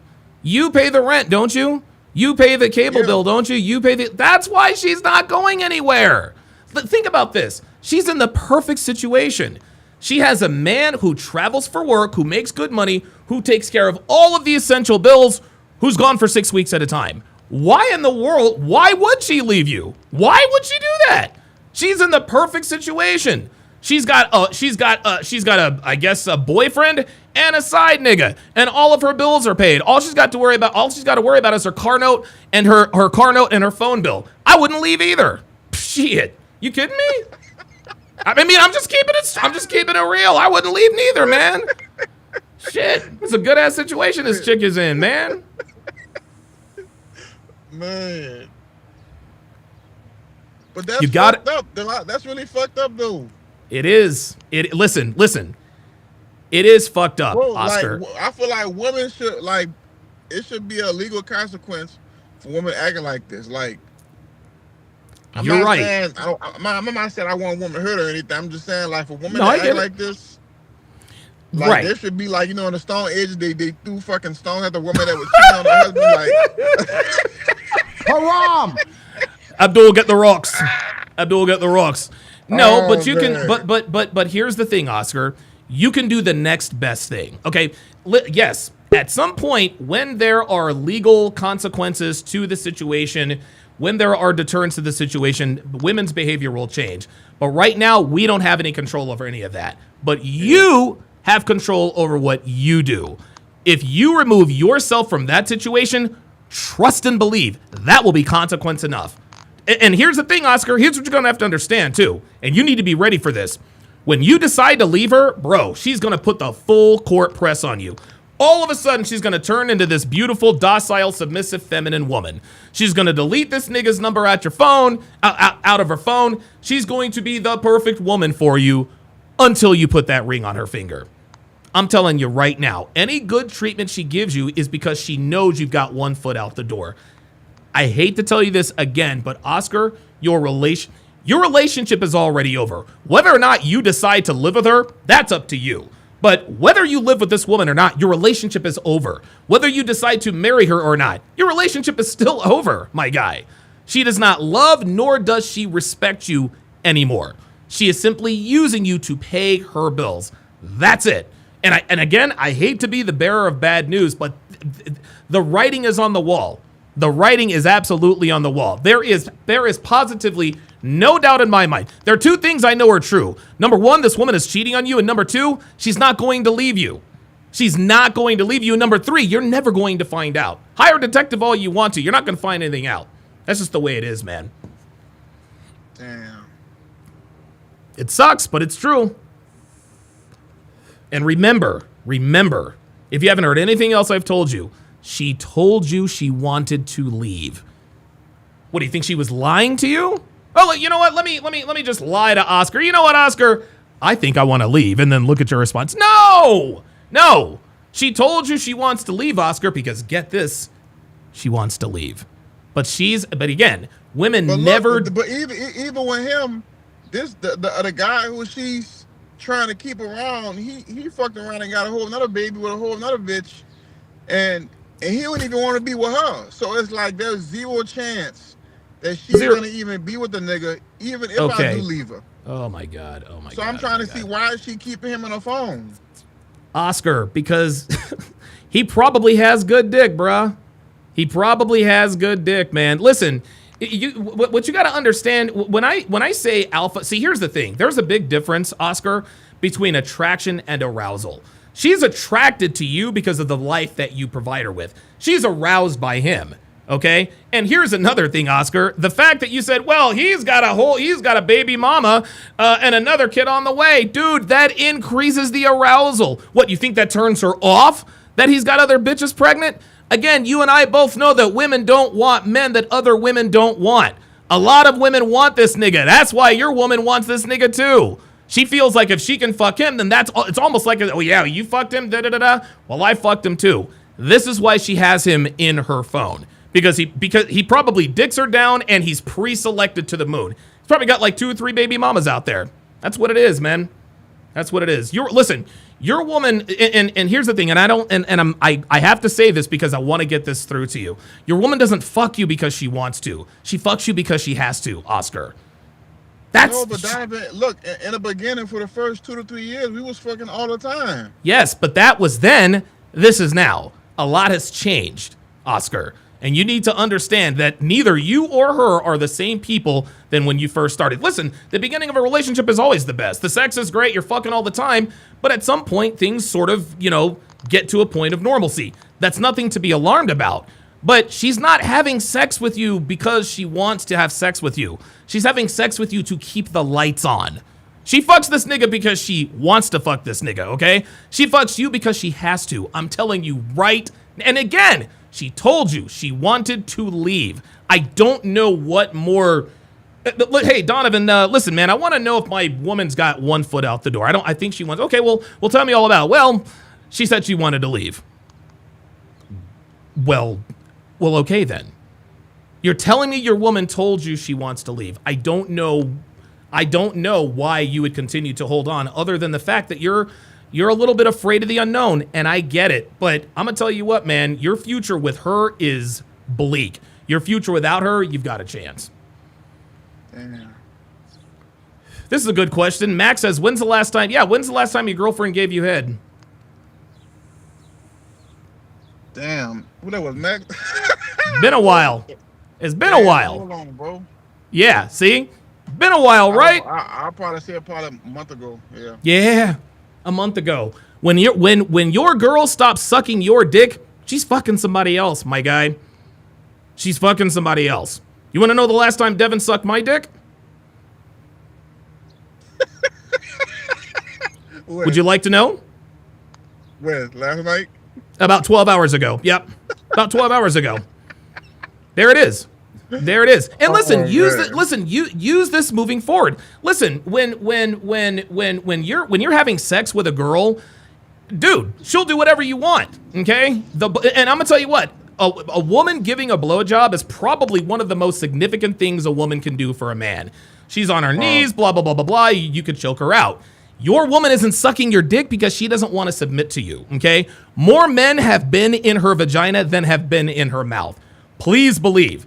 And the men that are in her mouth are the men that she's aroused by. The men that are in her vagina are the men she is attracted to. That's you. You are beta bucks. He is alpha fucks. She told you she wants to leave. She's not taking this dude out of her phone. She is literally dude, big fucking letters. Oscar, I want out. But you need to understand, women never, ever, ever, ever, ever, ever, ever, ever, ever, ever do what's hard to do. She wants you to let her off the hook. She's not going to let you off the hook, Oscar. She's not going to come to be like, you know what? I don't want to be in this relationship anymore. No, she's leaving that to you, as she should. You're the man. You make the decision. You need to leave this relationship. I'll give you the last word. All right. So the last thing I'm going to say this. Okay. How this term alpha and beta, how does this make sense? Because when it comes to masculinity, there's only like one kind of masculinity.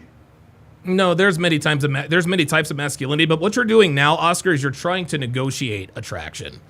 Now you're in the bargaining phase of this grieving process. You're like, okay, all right, maybe my girl is cheating on me, but alpha versus beta doesn't really make much sense to me. It doesn't matter what makes sense to you and what doesn't, okay, Oscar?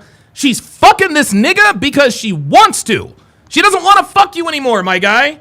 I'm just gonna have to take the gloves off. She doesn't want to fuck you. She wants to fuck this other guy. She fucks you because she has to. She doesn't want to. She wants to fuck this other nigga, okay? She told you, I want to leave. You asked her turn on your locations. No, but I've got cameras at my house. Do you think she's stupid enough to fuck this nigga with cameras in the house? Of course not. Why do you think she's not giving you her locations? Oscar, listen, man, your relationship is over, okay? The sooner you come to grips with that, the better off you and your children will be. Because right now, you're in denial and you're about to start bargaining. I need ironclad 100% proof. No, you don't, because you're going to find another reason to stay with her.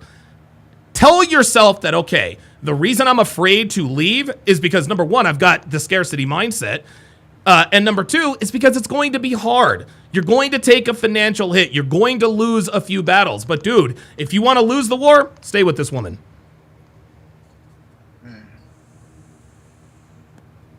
Thank you, Don. I appreciate you, man. All right. Stay tuned for an update, man. Call me back anytime. All right. Very good. All right. Let's go to Red Pill. Oop, whoa. Sorry. Hold on. Don't pay attention to that. Let's go to Red Pill Crip.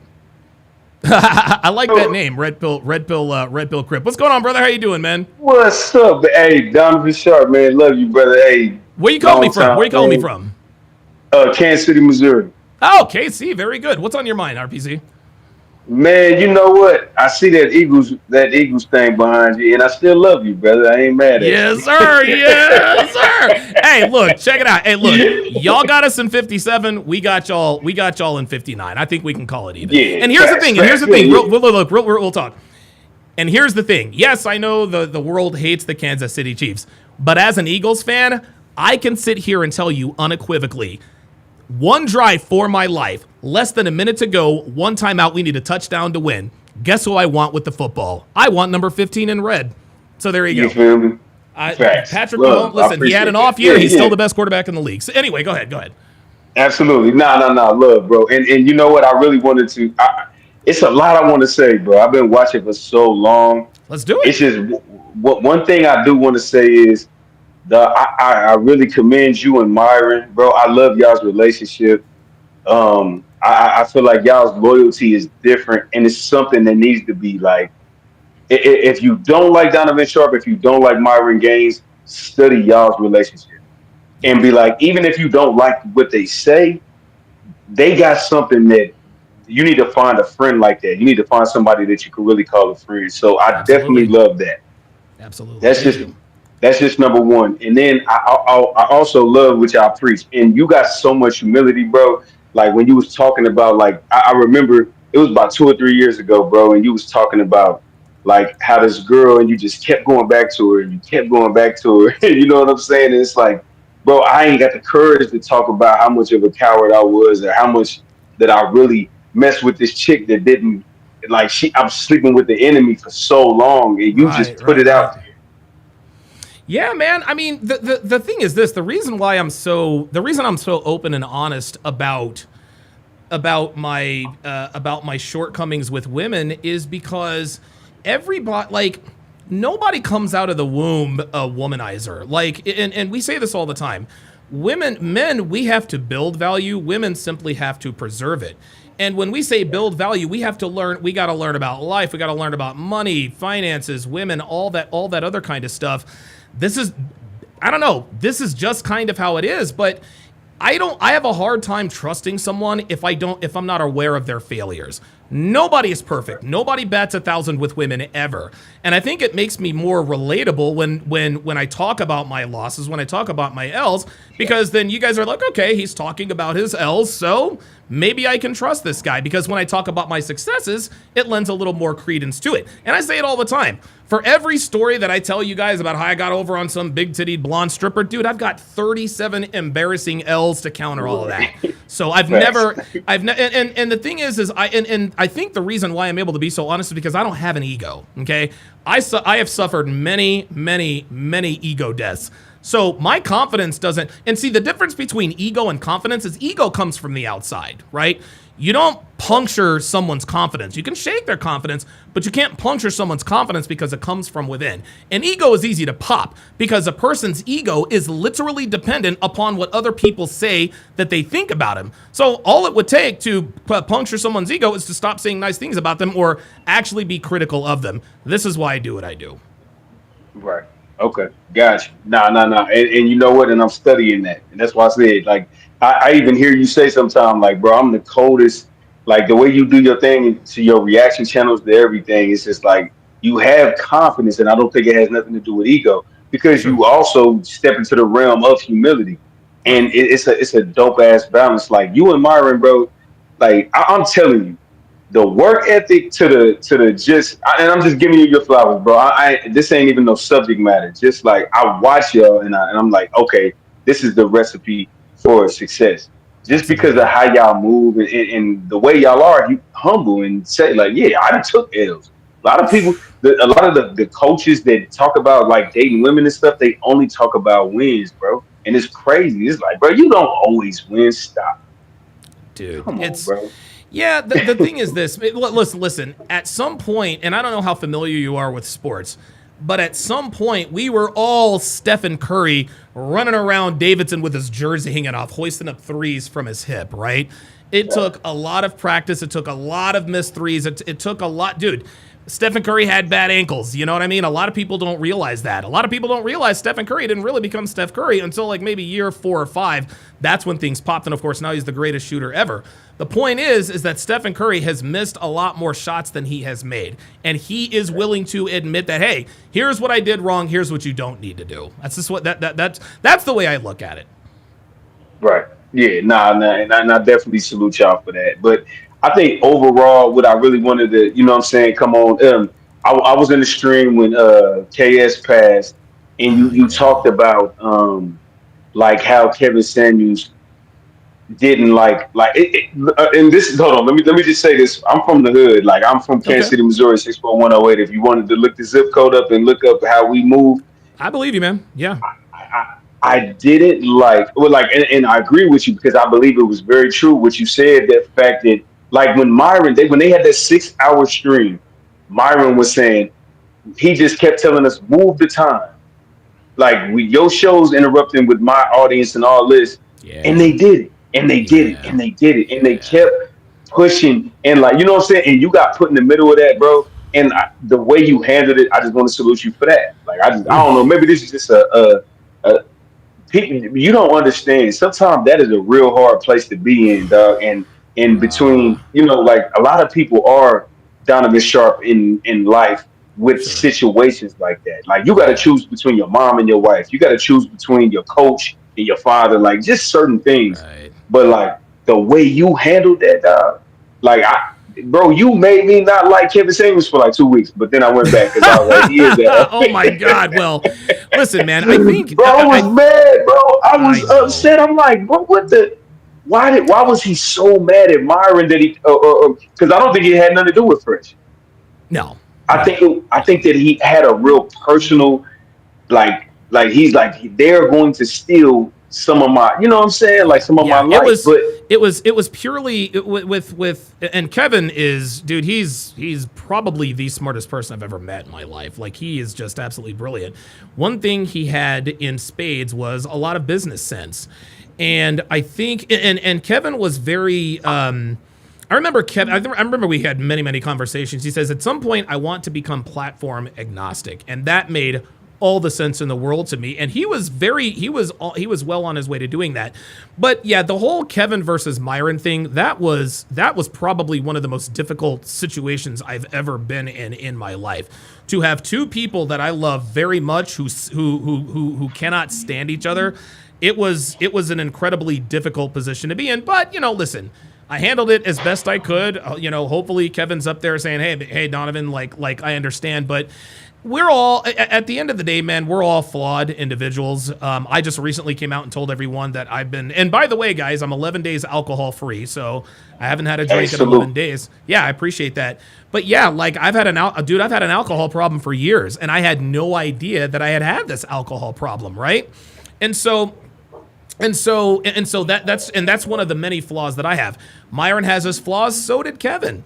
Kevin's flaw, I don't know. I don't really know what Kevin's flaws were or weren't, but one thing I do know is that if Kevin had it to do again, I would like to think that he would do it differently. But listen, man, Kevin was Kevin. At the end of the day, and it sucks that the last conversation I had with him was contentious. I don't think I'll ever be able to live that down. But I think what we have to understand is that we as content creators, and I know that this sounds cliche, but we're not perfect. You know what I mean? Like we have faults, we have frailties. We have weaknesses like everybody else. Like Fresh Fresh doesn't like to use condoms, right? Or at least he didn't used to use condoms. That's gotten him in a lot of trouble. You know what I mean? Listen, if we want to keep it real, this is just how it is. And so I think, and I liken what we do to Michael Jackson. We all know that Michael Jackson is probably the single greatest recording artist of all time, arguably, right? But again, there's the PDF file stuff and all that stuff. Whether you believe that or not, one cannot deny his impact on the culture of the world. And at the end of the day, I think our audience is, I think the Red Pill audience is probably the most intelligent in that they are able to separate the art from the artist. People who pretend that they don't like us because they think Donovan is married to a single mom, or because Donovan has a criminal record, or because Donovan used to struggle with cocaine. If that's the reason they're using to not listen to the message, then they were never really on board anyway, right? Myron Gaines got Miss Cheeks pregnant, and he allegedly e-parred this white chick. None of that was true, but the people who came out against Myron at that point, they were never on board in the first place. So, I'll hand it off to you here. People, do you know who Jordan Belfort is? nah, I'm sorry, I don't. Okay, no, you ever heard of The Wolf of Wall Street? Yeah, The Wolf of Wall Street is based, it's a biopic based on Jordan Belfort. Broke all the SEC rules, investment rules, illegal stuff. He went to prison for 22 months. Guess what, RPC? People still line up around the block and pay this man 5 figures. Why? Because he's got that business acumen. No one holds it against him that he broke every rule in the book as far as investing was concerned and did 22 months hard time in prison. No. What they're worried about is how can Jordan Belfort enrich my life? That's the audience I want. Anyone who comes in here and pretends that they don't like me for some obscure reason, they were never on board in the first place. Bro, that. Look, I got it. As soon as you said it, I got it. As soon as you was like, yeah. When you explained how that was, I get that, and that's why I said I. But see, I'm just a person that is more empathetic with a person with a past, just due to my mentors. Like, you know what I'm saying? They call me Real Pill Crip. Like I got OGs that taught me things that even though, bro, I lived in the hood, but I went to private school, so I crossed everything. Yeah, I went to private school, bro. I wore a uniform. The only thing cool I could ever flex was shoes. You know what I'm saying? Like, I had to wear the uniform. But I also understood that I got so much gain from being in this situation, and then I also got a lot of gain from being in, like, just a privileged situation. So I watched kids that had a mother and a father. I was raised by a single mother, but I learned from both sides. So that's why I say, like, even with you and like even Myron, like whatever, Myron came from a 2-parent household. Fresh, he got married, and and he, I mean, not married a single mom. He married his, you know what I'm saying. But I don't knock the situation. I never take the credibility out of the validity of what they're saying. Of course, it don't matter. It's just like, bro, so you saying Andy Reid can't tell you how to throw a football because he can't throw a football? Right, exactly. You mean you're not going to listen to what Andy Reid says about X's and O's, even though we know he was probably a bad father? You know what I mean? Like, this is just how it is. Yeah, exactly. This is just, listen, love Andy Reid to death. There's a reason why his kids are fucked up. You don't become one of the greatest head coaches in NFL history by being the father of the year. Tony Dungy, his son James Dungy committed suicide. Tony Dungy is one of the greatest NFL head coaches of all time. He probably wasn't the best father. So there's no right or wrong. It's just really choices and trade-offs. Exactly. Yep. And I love that. I love that situation, that statement, that choices and trade-offs, bro. When he said that, I was like, bro, you can't have everything, dog. You can't. And I've been a man of. And you feel like when you do everything you're supposed to do as a man, and you be like, why can't I have everything? I've done it. I've worked out. I've stayed. Right. I'm a good father. I've done this. And then sometimes, but when you understand that you can't have it all, that when the red pill kick in, bro, I tell you, red pill needs to be taught in college, bro. Like, when you're a D1 athlete, I think it should be like a secluded extracurricular. Like, you need to do 8 hours in red pill per semester. They actually do something. This is interesting. They actually do something similar to this with the rookies. It's called the Rookie Symposium in the NFL. Have you ever heard of it? Nah, hell no. What's that? The Rookie Symposium, and there's never cameras allowed in this Rookie Symposium. They've had cameras in there before. Herman Edwards famously said, don't press send, right? Pac-Man Jones talking about, well, I dropped $1 million in the strip club. But what it is, the Rookie Symposium in the NFL is designed to warn these rookies the pitfalls of money and fame. And I promise you, there is red pill shit being espoused all through that Rookie Symposium. Well, guess what? Gotcha. There is almost as much money in playing college football as there is in the NFL, at least in the short term. So I think they need to start having Rookie Symposium for incoming NIL stars, especially with college football and college basketball. I'll give you the last word, RPC. Okay. Hey. For one, let me just say thank you, brother, for let me get on your platform, man. Of course. And look, I support everything you do. I mean, I just want people to, man, don't just listen and go home with an empty mind when you listen to, because he's one of these people that actually went through it and got the courage to talk about it. Bro, you're a big part of my life, bro. Like, as far as even my message, what I spit to people, and so I want everybody to, you know what I'm saying? Like, I can't tell everybody in the chat to be like, yo, I respect Donovan Sharp, but at the end of the day, man, value what he say, bro. Like, I would say that, I would bank on it. And Myron Gaines, to everybody in the whole circle, Rolo Tomasi, all them, man, just show them some love, dog, and it's much love, bro. I appreciate you, dog, for real. Yeah, Myron and I, we made a decision. We made a decision, like, we're locked in. Like, we are locked in. We are going to be, because listen, you know that there have been a lot of people who've turned on me. There have been a lot of people who've turned on Myron. I will never Right. turn on Myron. He will never turn on me. Of that, I'm certain. Facts. Hey, hold on. Let me say this real quick, just before I go. I'm sorry. Okay. I don't want to cut you off.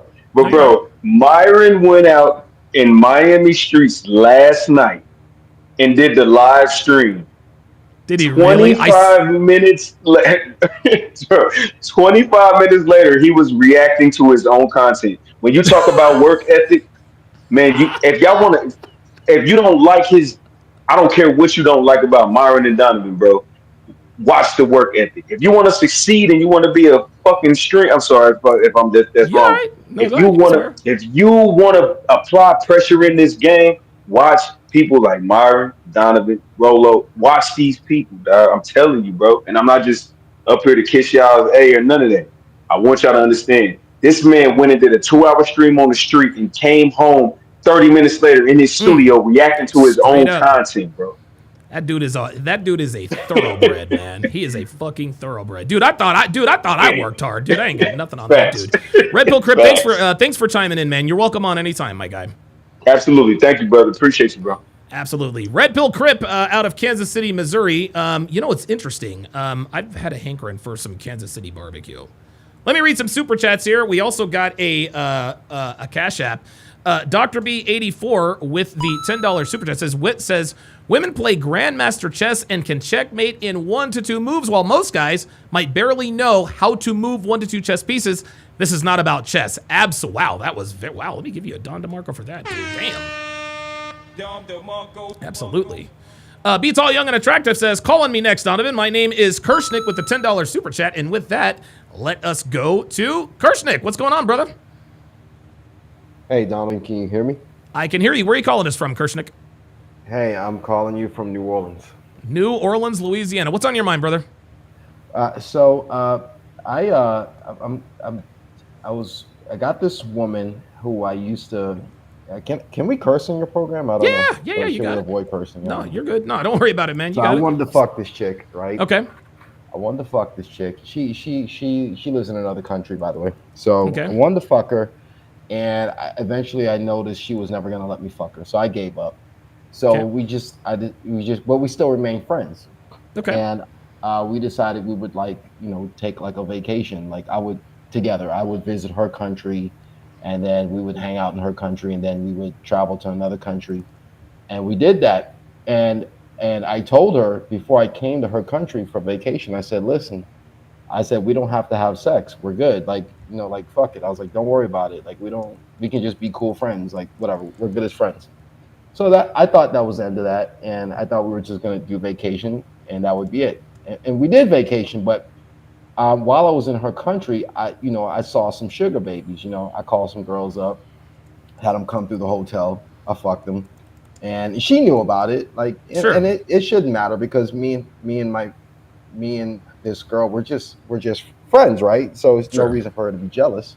Right. So after a couple days, she unexpectedly snuck in my room, and she fucked me, you know what I mean? And now keep in mind, up until this point, I had already banged a couple sugar babies Sure. at the hotel. And then after a couple of days, my female friend just snuck in the room and she fucked me out of nowhere. And so I guess my question is, why do you think she did that? And I got a follow-up question for you. Okay. Yeah, she did that because she saw you're capable of having sex with other women. It doesn't matter how. But I was paying these other girls. Doesn't matter. Doesn't matter. She probably, and even if you were paying the girl, is she aware that you're paying these girls? I don't know. She wouldn't. She couldn't have She been. may have suspected. She may have suspected it. I Yeah, don't know. listen, I don't know. I'm telling you right now, if she suspected for 1 second that you paid to have sex with these women, she would not have had sex with you. She thought that you had sex with him organically. And of course, we're all familiar with the concept of pre-selection. Women don't want men that other women don't want. In her mind, she never really saw you as sexually attractive until she saw sexually attractive women having sex with or hearing stories about having sex with you. That's what turned her on. That is literally chick crack. And that's why she had sex with you, is because you had sex with 2 attractive women. Okay. All right.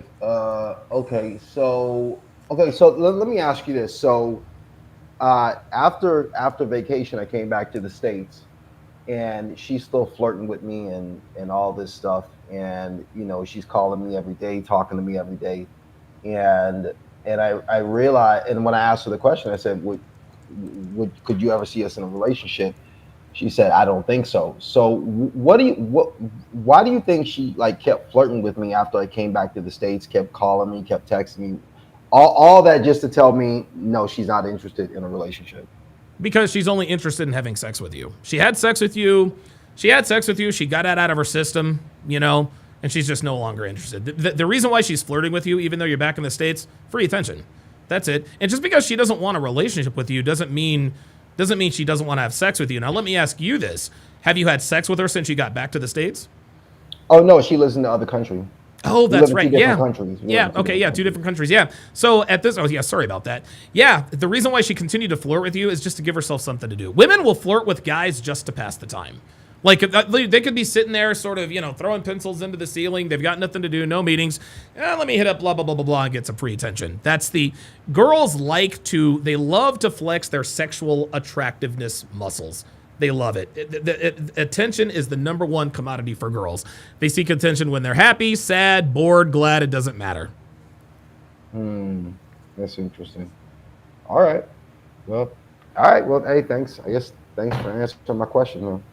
Absolutely, man. Take care. That is Kirshnik in the house. Give me a second.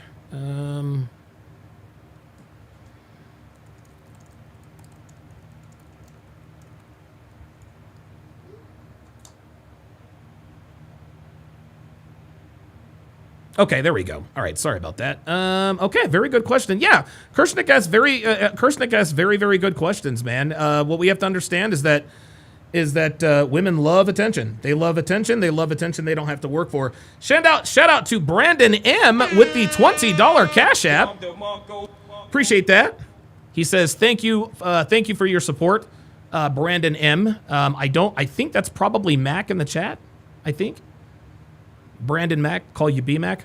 All right, let me bring up, all right, Greg. What's going on, brother? How you doing, man? What's on your mind? First of all, where are you calling from? Calling from Mobile. Mobile, Alabama. Wow, Mobile, the birthplace. Alabama. Yeah, birthplace of Jimmy Buffett. So what's on your mind, Greg? I don't know. I didn't really think I was going to get on the line. I got you, man. So there was this. I guess let me give you a quick little background history. Okay. There was I was married, or I'm still married technically. Me and my wife separated, and then I started seeing this chick. She didn't go down right. It lasted about 6 months, and then we split up, and I got over it after a while, and then that was in 2023 is when me and my wife split up. I started seeing that chick in the early 2024. Okay. And then shortly after that, we split up, and then shortly after that, I left my job and moved down to Mobile, Alabama. And I was just kind of in a place where I just needed to be by myself and do my own thing and get back on my money. Mm-hmm.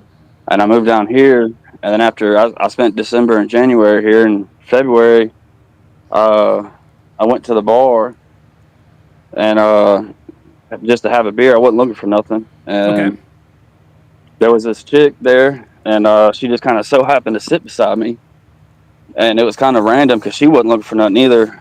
She was supposed to be meeting some dude there, and he stood her up. Oh shit! And long story short, we're just chilling there. I asked her what her name was, and asked her if she wanted to play a game of tic-tac-toe. Okay. And that was it. I wasn't trying to spit no game. Yeah, that was one of my things. Y'all guys can Okay, steal that if y'all want.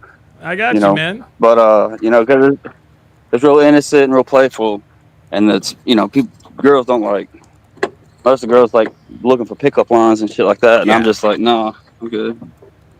But I feel cheesy when I throw out some pickup lines. Yeah, of course. Yeah, pickup lines. Pickup line. The only pickup line you should be using, Greg, is "Hi, I'm Greg." That's it. Yeah, I was just like, what's up, because she was talking to the girls and stuff, and I was like, hey, you hold my chair, I gotta use the restroom. I'll be right back. Very And she's good. I like, yeah. like that. You So gave her instructions. I like that. Very good. yes, so she held my chair. I came back. I ordered a beer. Uh, After she wanted one, I said, you want to play? I bet you can't beat me in a game of tic tac toe. And she's like, Very bet. good. So we Okay. sat there and played tic tac toe, and we played hangman. Had a great night. It was time. I usually get up at like 4 a.m., so I had to go to bed. So I was like, all right, peace out. I'm out. I got to leave. Anyways, ever since then, man, me and her been together since February, Oh and wow. Okay. everything was like super. Everything was cool, and then, she kind of started staying in my place. Not really to live with me. She had her own place, but I she was understand. she just You kind of guys started staying here a lot. you guys spent more nights together than not. I've been in those situations before, man, where she's Oh always yeah. over, blah blah blah blah blah. The only reason she goes home is to pack and bring over more stuff. I got you. Yep. So then I guess I got comfortable with everything. The day in and out process, and she just started like one day a week ago today.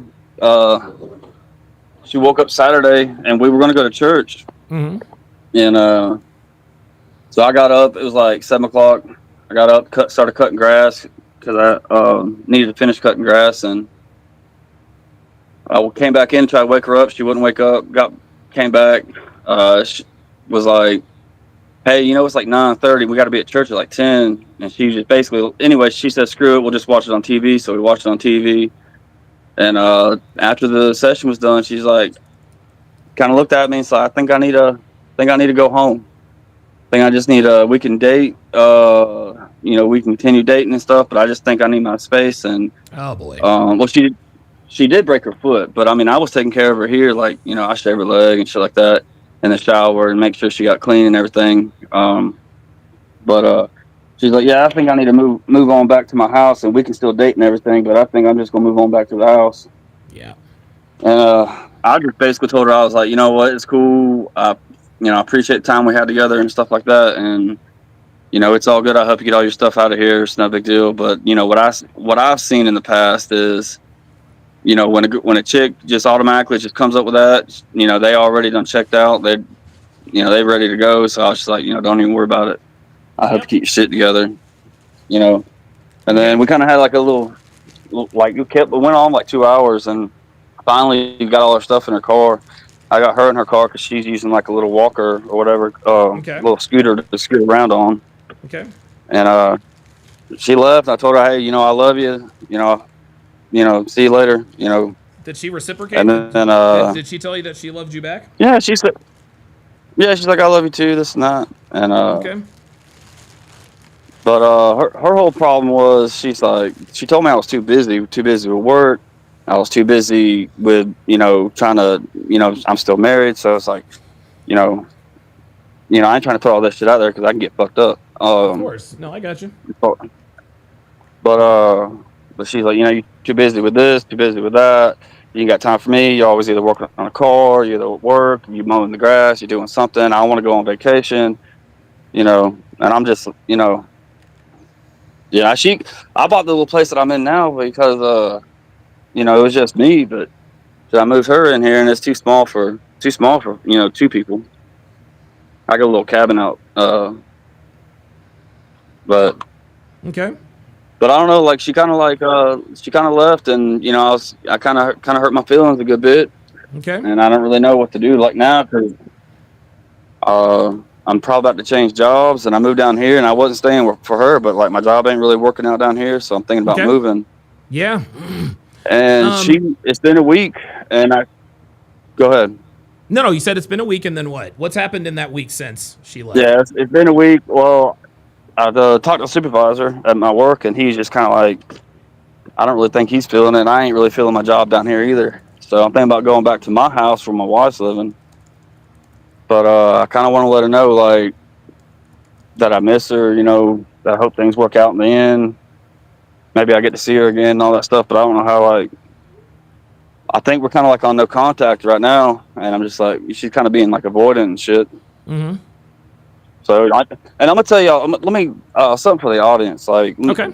Some advice that I've learned. I noticed, like, when a girl's single, she posts on social media, Facebook, Instagram. She's right. always like thirst trapping. Yep. Right. Now, when a girl is in a happy relationship, she ain't really on social media like that.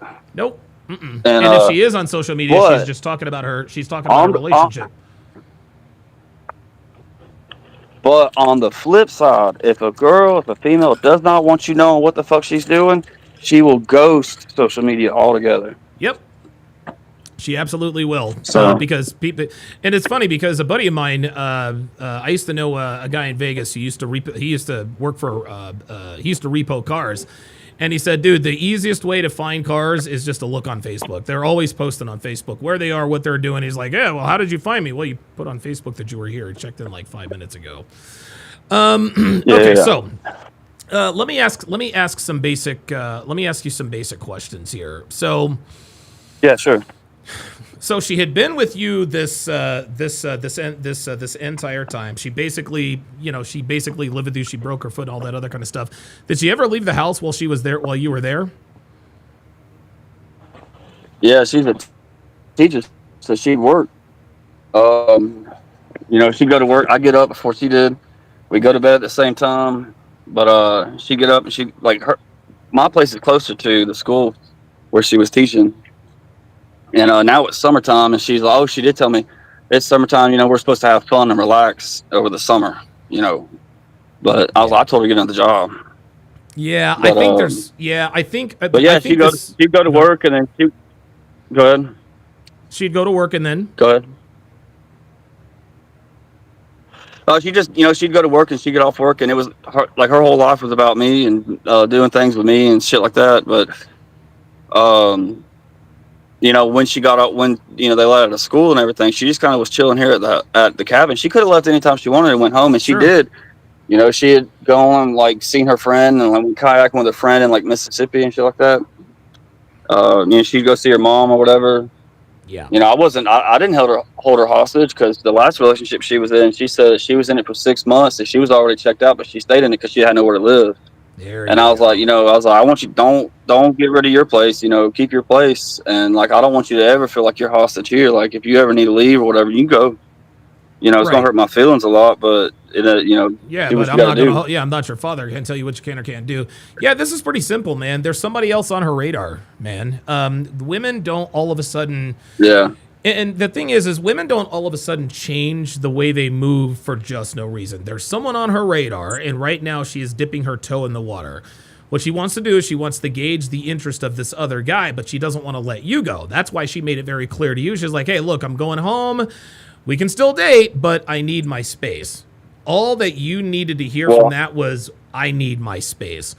Women don't want space from men that they truly love and care about. They want space from you, and I knew so that they can pursue other things. I knew that. I told her that, and I basically told her, if you leave, that's cool, but I don't really see it lasting. I don't see it. Honestly, if another woman told me that, if any other girl I ever dated had told me that, it's the same thing. I would tell them the same shit.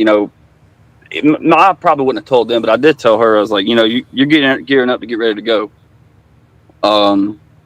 It's and I'll say this another thing, the Calipo girls, women that I've been with, and the women that I date, I kind of feel shitty because I kind of started for her, I went down a couple numbers, and I got over all the shit that I didn't like about her, because I liked her personality and like her touch and everything. But now I feel like, hopefully she don't ever see this, but I feel like I got dumped by the ugly one. And it sucks that way. No, it does. It does suck that way. But let me ask you this: you don't actually like? Do you really love her? Like you guys said, you love each other. Do you guys love each other? That's another thing is like we were only together for a short amount of time, but yeah, like we got along and everything. I told her like in the first month, I was like, shit, like our first whole month was like because we were just like all about each other. Because I don't have anybody here, she don't have nobody here, and I don't know what it was. It just we connected and we got along like. She even said she's like I'm like a female version of you is what she told me, and we just laughed and got along and hung out, and it I told her in the first month I was like damn it felt like 6 months gone by, and in the first 4 months it's kind of I feel like we kind of rushed things, but at the same time I don't because we were just always with each other and like we put each other first on everything. She was upset with me because I had to go to court. Oh, by the way, like alcohol free also. I've been alcohol free since March. Oh, good for you, man. So that was a vice of mine. Yeah, and I want to give you your flowers too, like because you say you've been alcohol free for 11 days now. 11 days, man. Yeah. Yeah, keep it up. It's the temptation is still there. Every time I go into a gas station, it's hard. Oh my and God, especially last Sunday when she left. Man, I wanted to stop it. I had just got out of court. Thursday, I just had my screening on Friday, so it's like it was on Sunday. I was like, shit. I was like, I'm not gonna be screened for another while. I wanted to stop so bad on Sunday to stop and get me something to drink because I was pissed off and upset. But I kept on going. I didn't even turn my blinker on. I just kept the fuck in between the lines and just came on back to the house. Good for you, man. Dude, trust me. Dude, I know all about that temptation. So good for you for beating alcohol, man. Keep that up. Yeah, man, you got to keep it up too, though. Yeah, I will. Dude, I'm gonna tell you what. I never want to go through withdrawal again. Dude. I can't even describe it. It fucking sucked. I'm only just now. I'm only just now recovering, man. Yeah, first 2 weeks for me fucking sucked.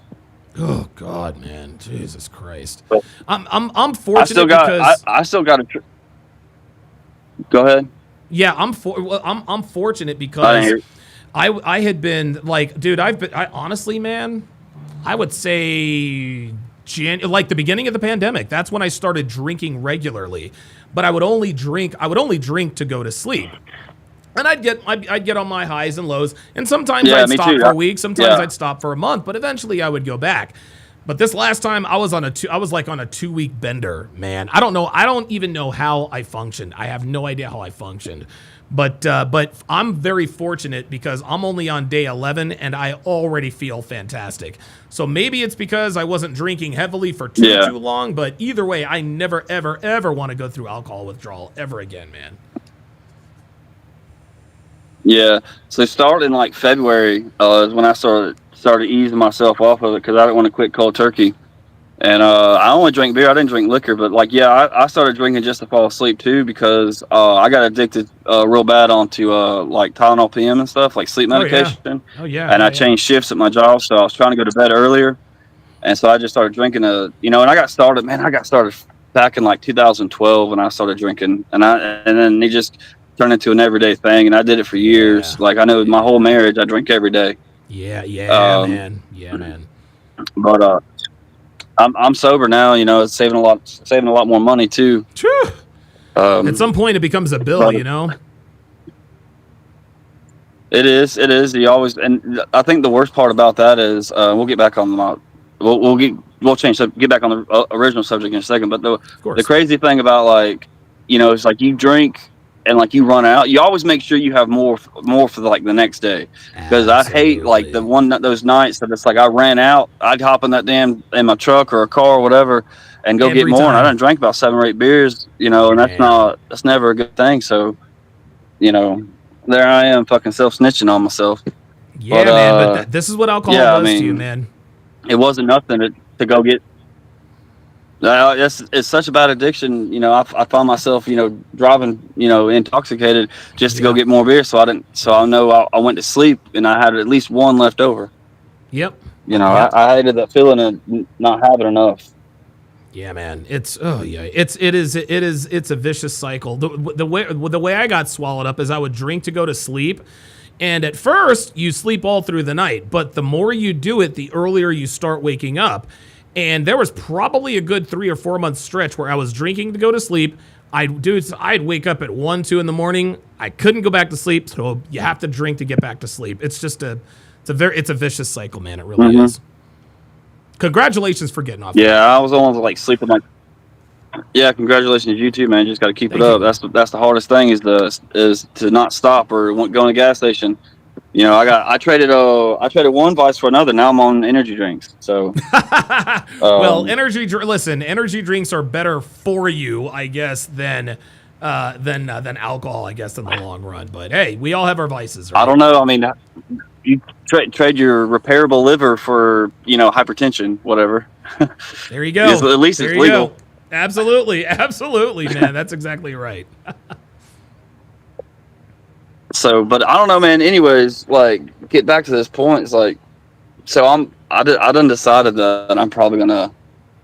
Unfortunately, in the next month or so, I'm probably gonna just go ahead and quit my job or find another job back home. And my wife, she called me the other day and was like telling me how like she went to the doctor and got checked up, and she's got to go for a whole bunch of other checkups, but she's got something going on with her that she didn't really want to deal with by herself. So okay, well, unfortunately, I love her. She's always been there in my court and everything. She ain't never done me wrong or cheated on me or anything like that. Even after the countless times that I fucking screwed around on her and shit. Right. But I didn't. We kind of grew out of love, but now it's like I'm gonna go back, and I'm not gonna tell a girl that lives here. I'm not gonna tell her that I'm going back to my house, but I am gonna tell her, hey, I'm leaving. Yeah. But I don't know how should I go about should I even tell her? Like, should I just ghost her, never see her ever again? No. What do you think I should do? Like, should I tell her? You gotta tell her. Like, write her a letter or something, or what? No. This needs to be a conversation that. Dude, what? Hey, you breaking up? What's up? This needs to be a voice-to-voice conversation. All right, hold on. You sound like a robot. Okay. Try again. Hold on. I'm gonna. All right, there you go. Here. Okay. Oh, so you're back. Okay. Yeah. You this there? needs to. Yeah, I can hear you. This needs to be a voice-to-voice conversation, whether it's face-to-face or on the phone. All right. Don't write her a letter. Don't ghost her. Because at the end, because here's the thing. Even though we all say bitches ain't shit and this and that and the other, you guys shared a bed for a long time. You guys were intimate. You guys had sex. And at this point, if she, you know what I mean? Like she deserves to be, so he's back. There he is. There you go. Gotcha. At this point, you guys have shared, I don't know what happened. That's okay. It's no problem. You guys have been in sort of a quasi relationship for a little while. And when you share a bed with someone, you owe them at least a face-to-face or voice-to-voice. Hey, I'm moving back home, blah, blah, blah, blah, blah. And who knows? Maybe at that point, she'll decide, all right, well, if you're moving back home, then, I'll spend the next few nights at your house. We'll have a few more nights of fun and then tell each other goodbye. But let me ask you this. Here's a better question. What if she told you that she didn't want you to leave? What would you say then?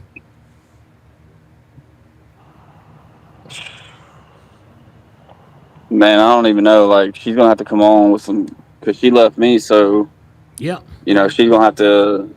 I never asked her for like her location. But sure. That's another thing is like I told her, hey, you gotta let some of the guys go, and like an old fire of hers tried to hit her back up, and she had been talking to him. She got mad at me for all the women that I had been talking to before I met her. Of course. But I cut them off. I kind of ghosted them, so they're all kind of sour at me, even though I hit them back up.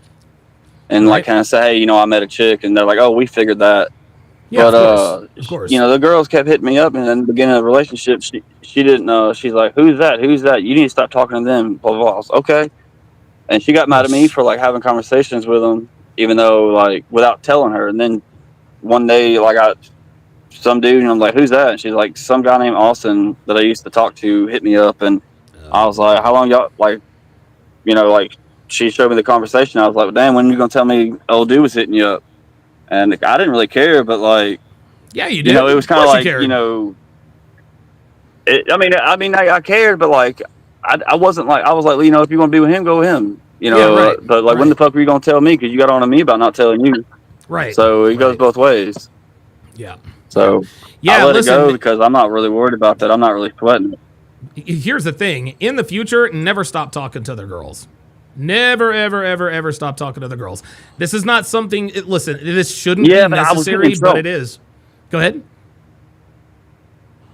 What'd you say? I was getting caught, like, because So? they were, because I wasn't telling them, hey, I got a main chick, and they kept hitting me up like after hours, and I'm like, she would see my phone, like, who the hell is so and so? I'm like, Yeah, Jesus. tell her the truth. Even Yeah, after that's you know. No, changed the listen. names. Who the hell is so and so? Yeah, that's Teresa. I used to bang her.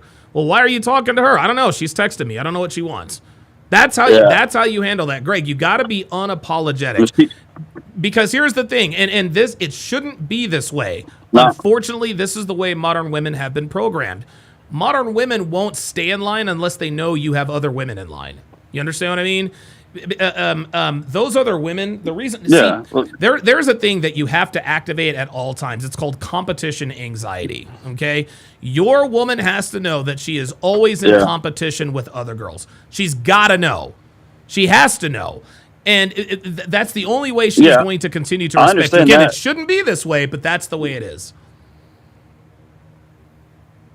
Yeah, and I understand that because, well, she knows I can get other women, and that other women are attracted to me and stuff. Sure. And she knows, like, even with my wife, like, I would have to go to court, so I'd have to go home to where my wife's at and sleep on the couch. Yeah. At my wife's house, and she'd have to deal with that. But she knows that, like, there's other women out there, and that was one of her problems, that she said that I wasn't getting divorced fast enough. My divorce was in limbo. Nothing was going on. Nothing was happening. I was just kind of hanging out. Yeah, excuses. And now all of a sudden she wants space. See, girls. And again, this is what girls will do. They won't be as serious about you as you are them, but they'll still demand, well, you're still with what's her face, or you're still fucking what's her name.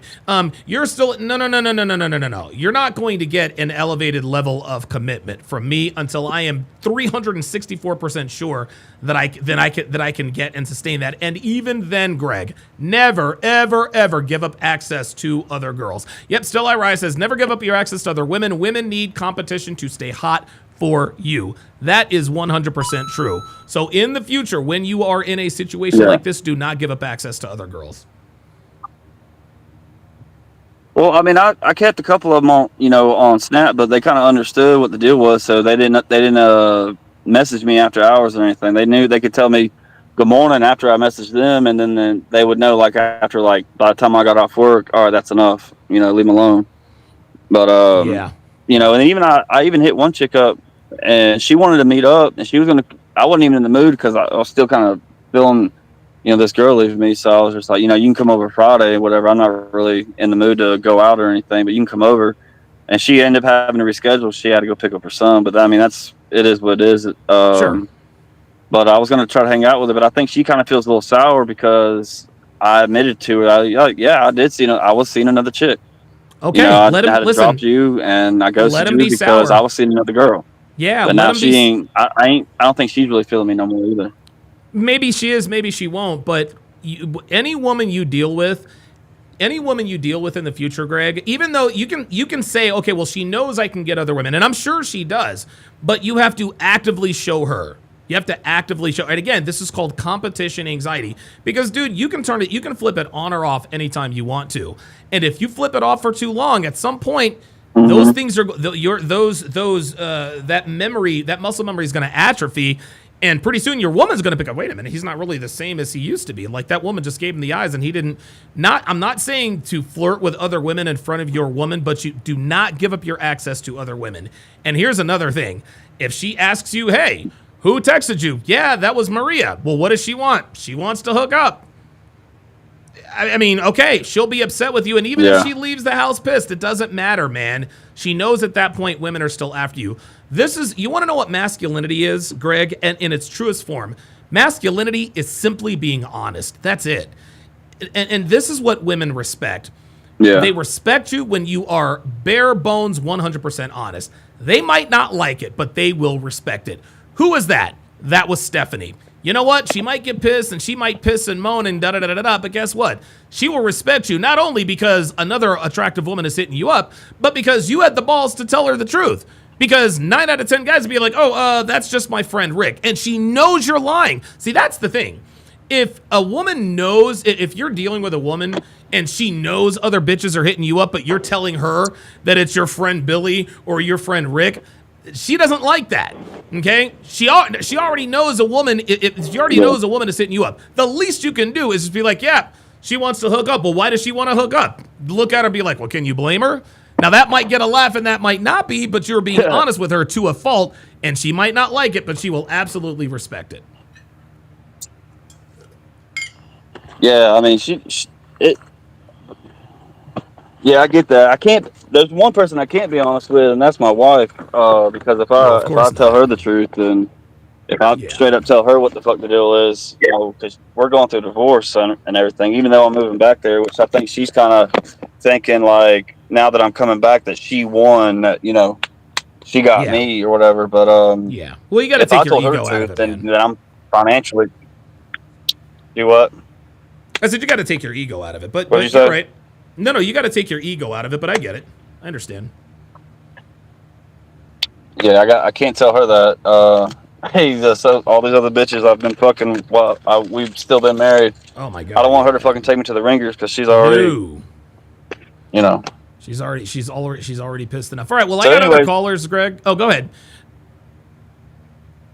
No, okay, yeah, I'm gonna wrap it up real quick. Just okay. So this girl, like, she ain't posting on social media. She ain't posting nothing on her stories or anything like that. I know she normally does that on a daily basis, but how do I get her to agree to meet me so I can say, hey, I'm leaving, and give her a couple little small things that she left here, and just tell her, hey, I love you, this and that, and I hope everything works out, and I hope you find somebody or you have a good life, or whatever. But I'm gone.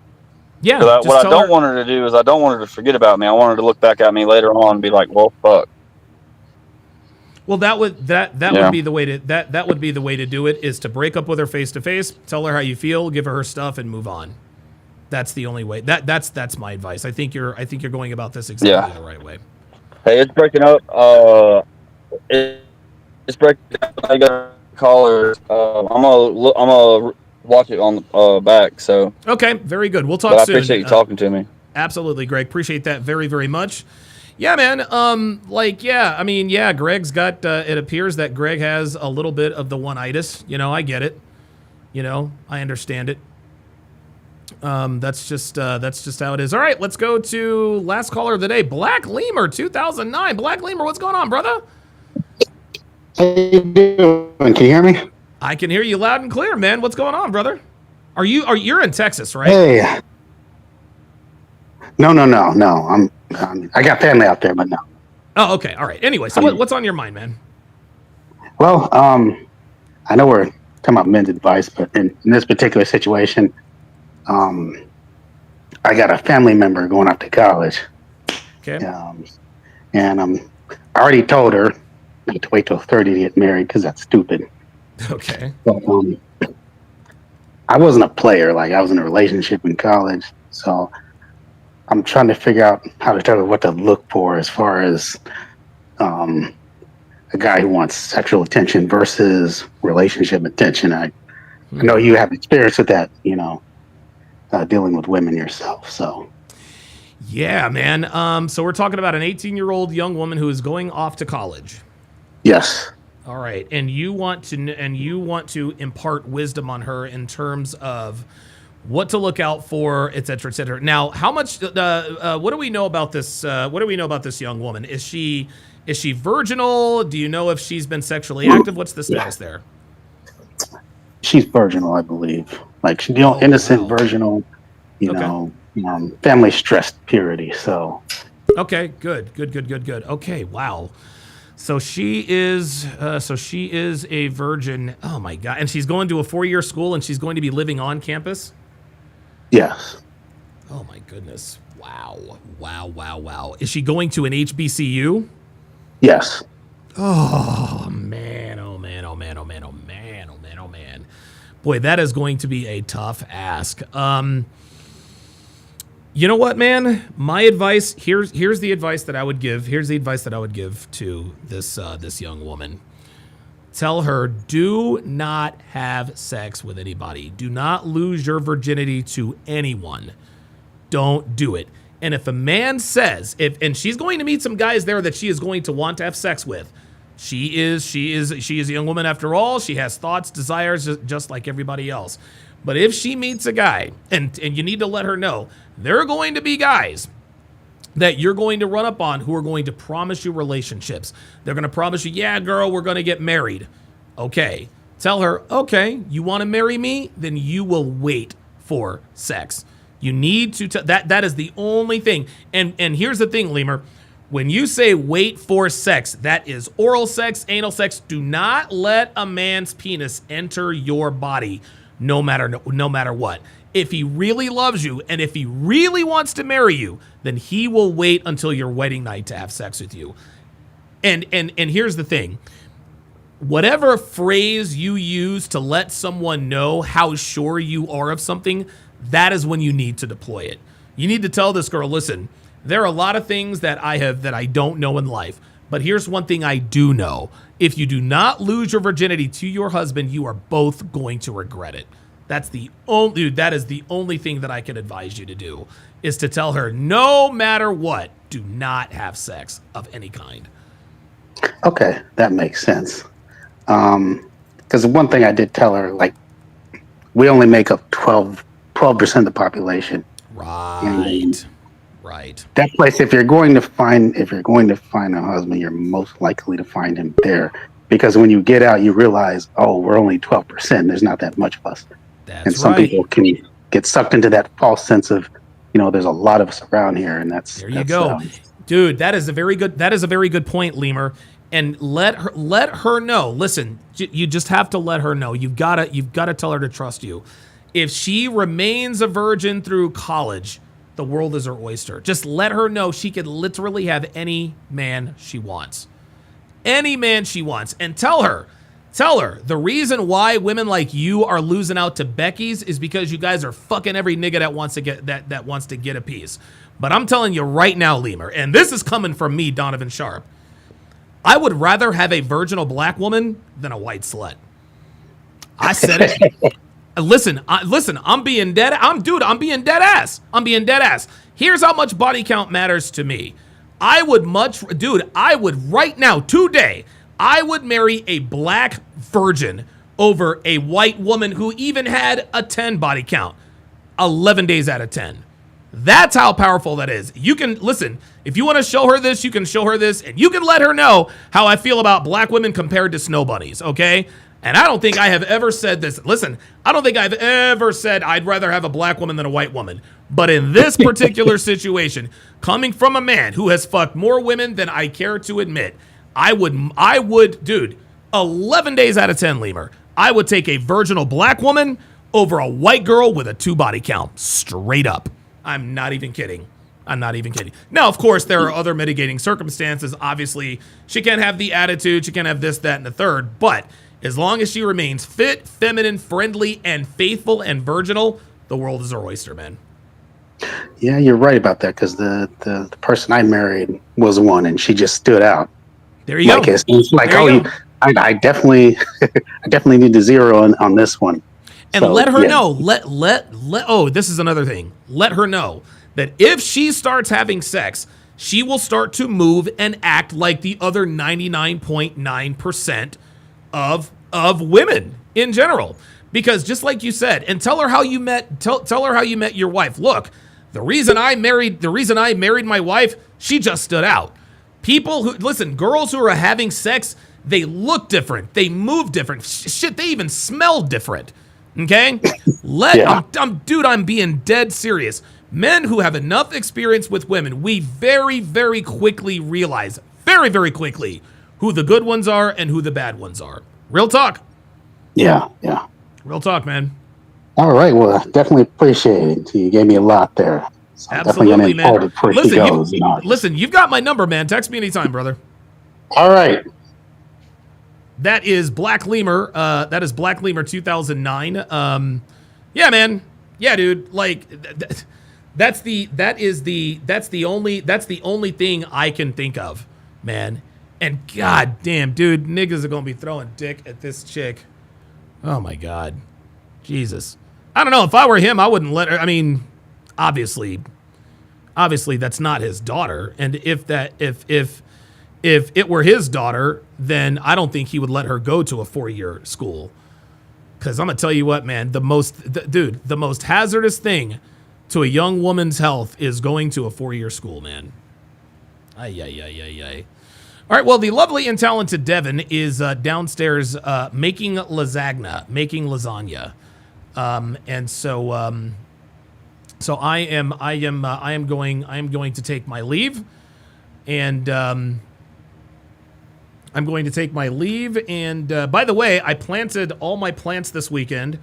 I finally got around to it. And And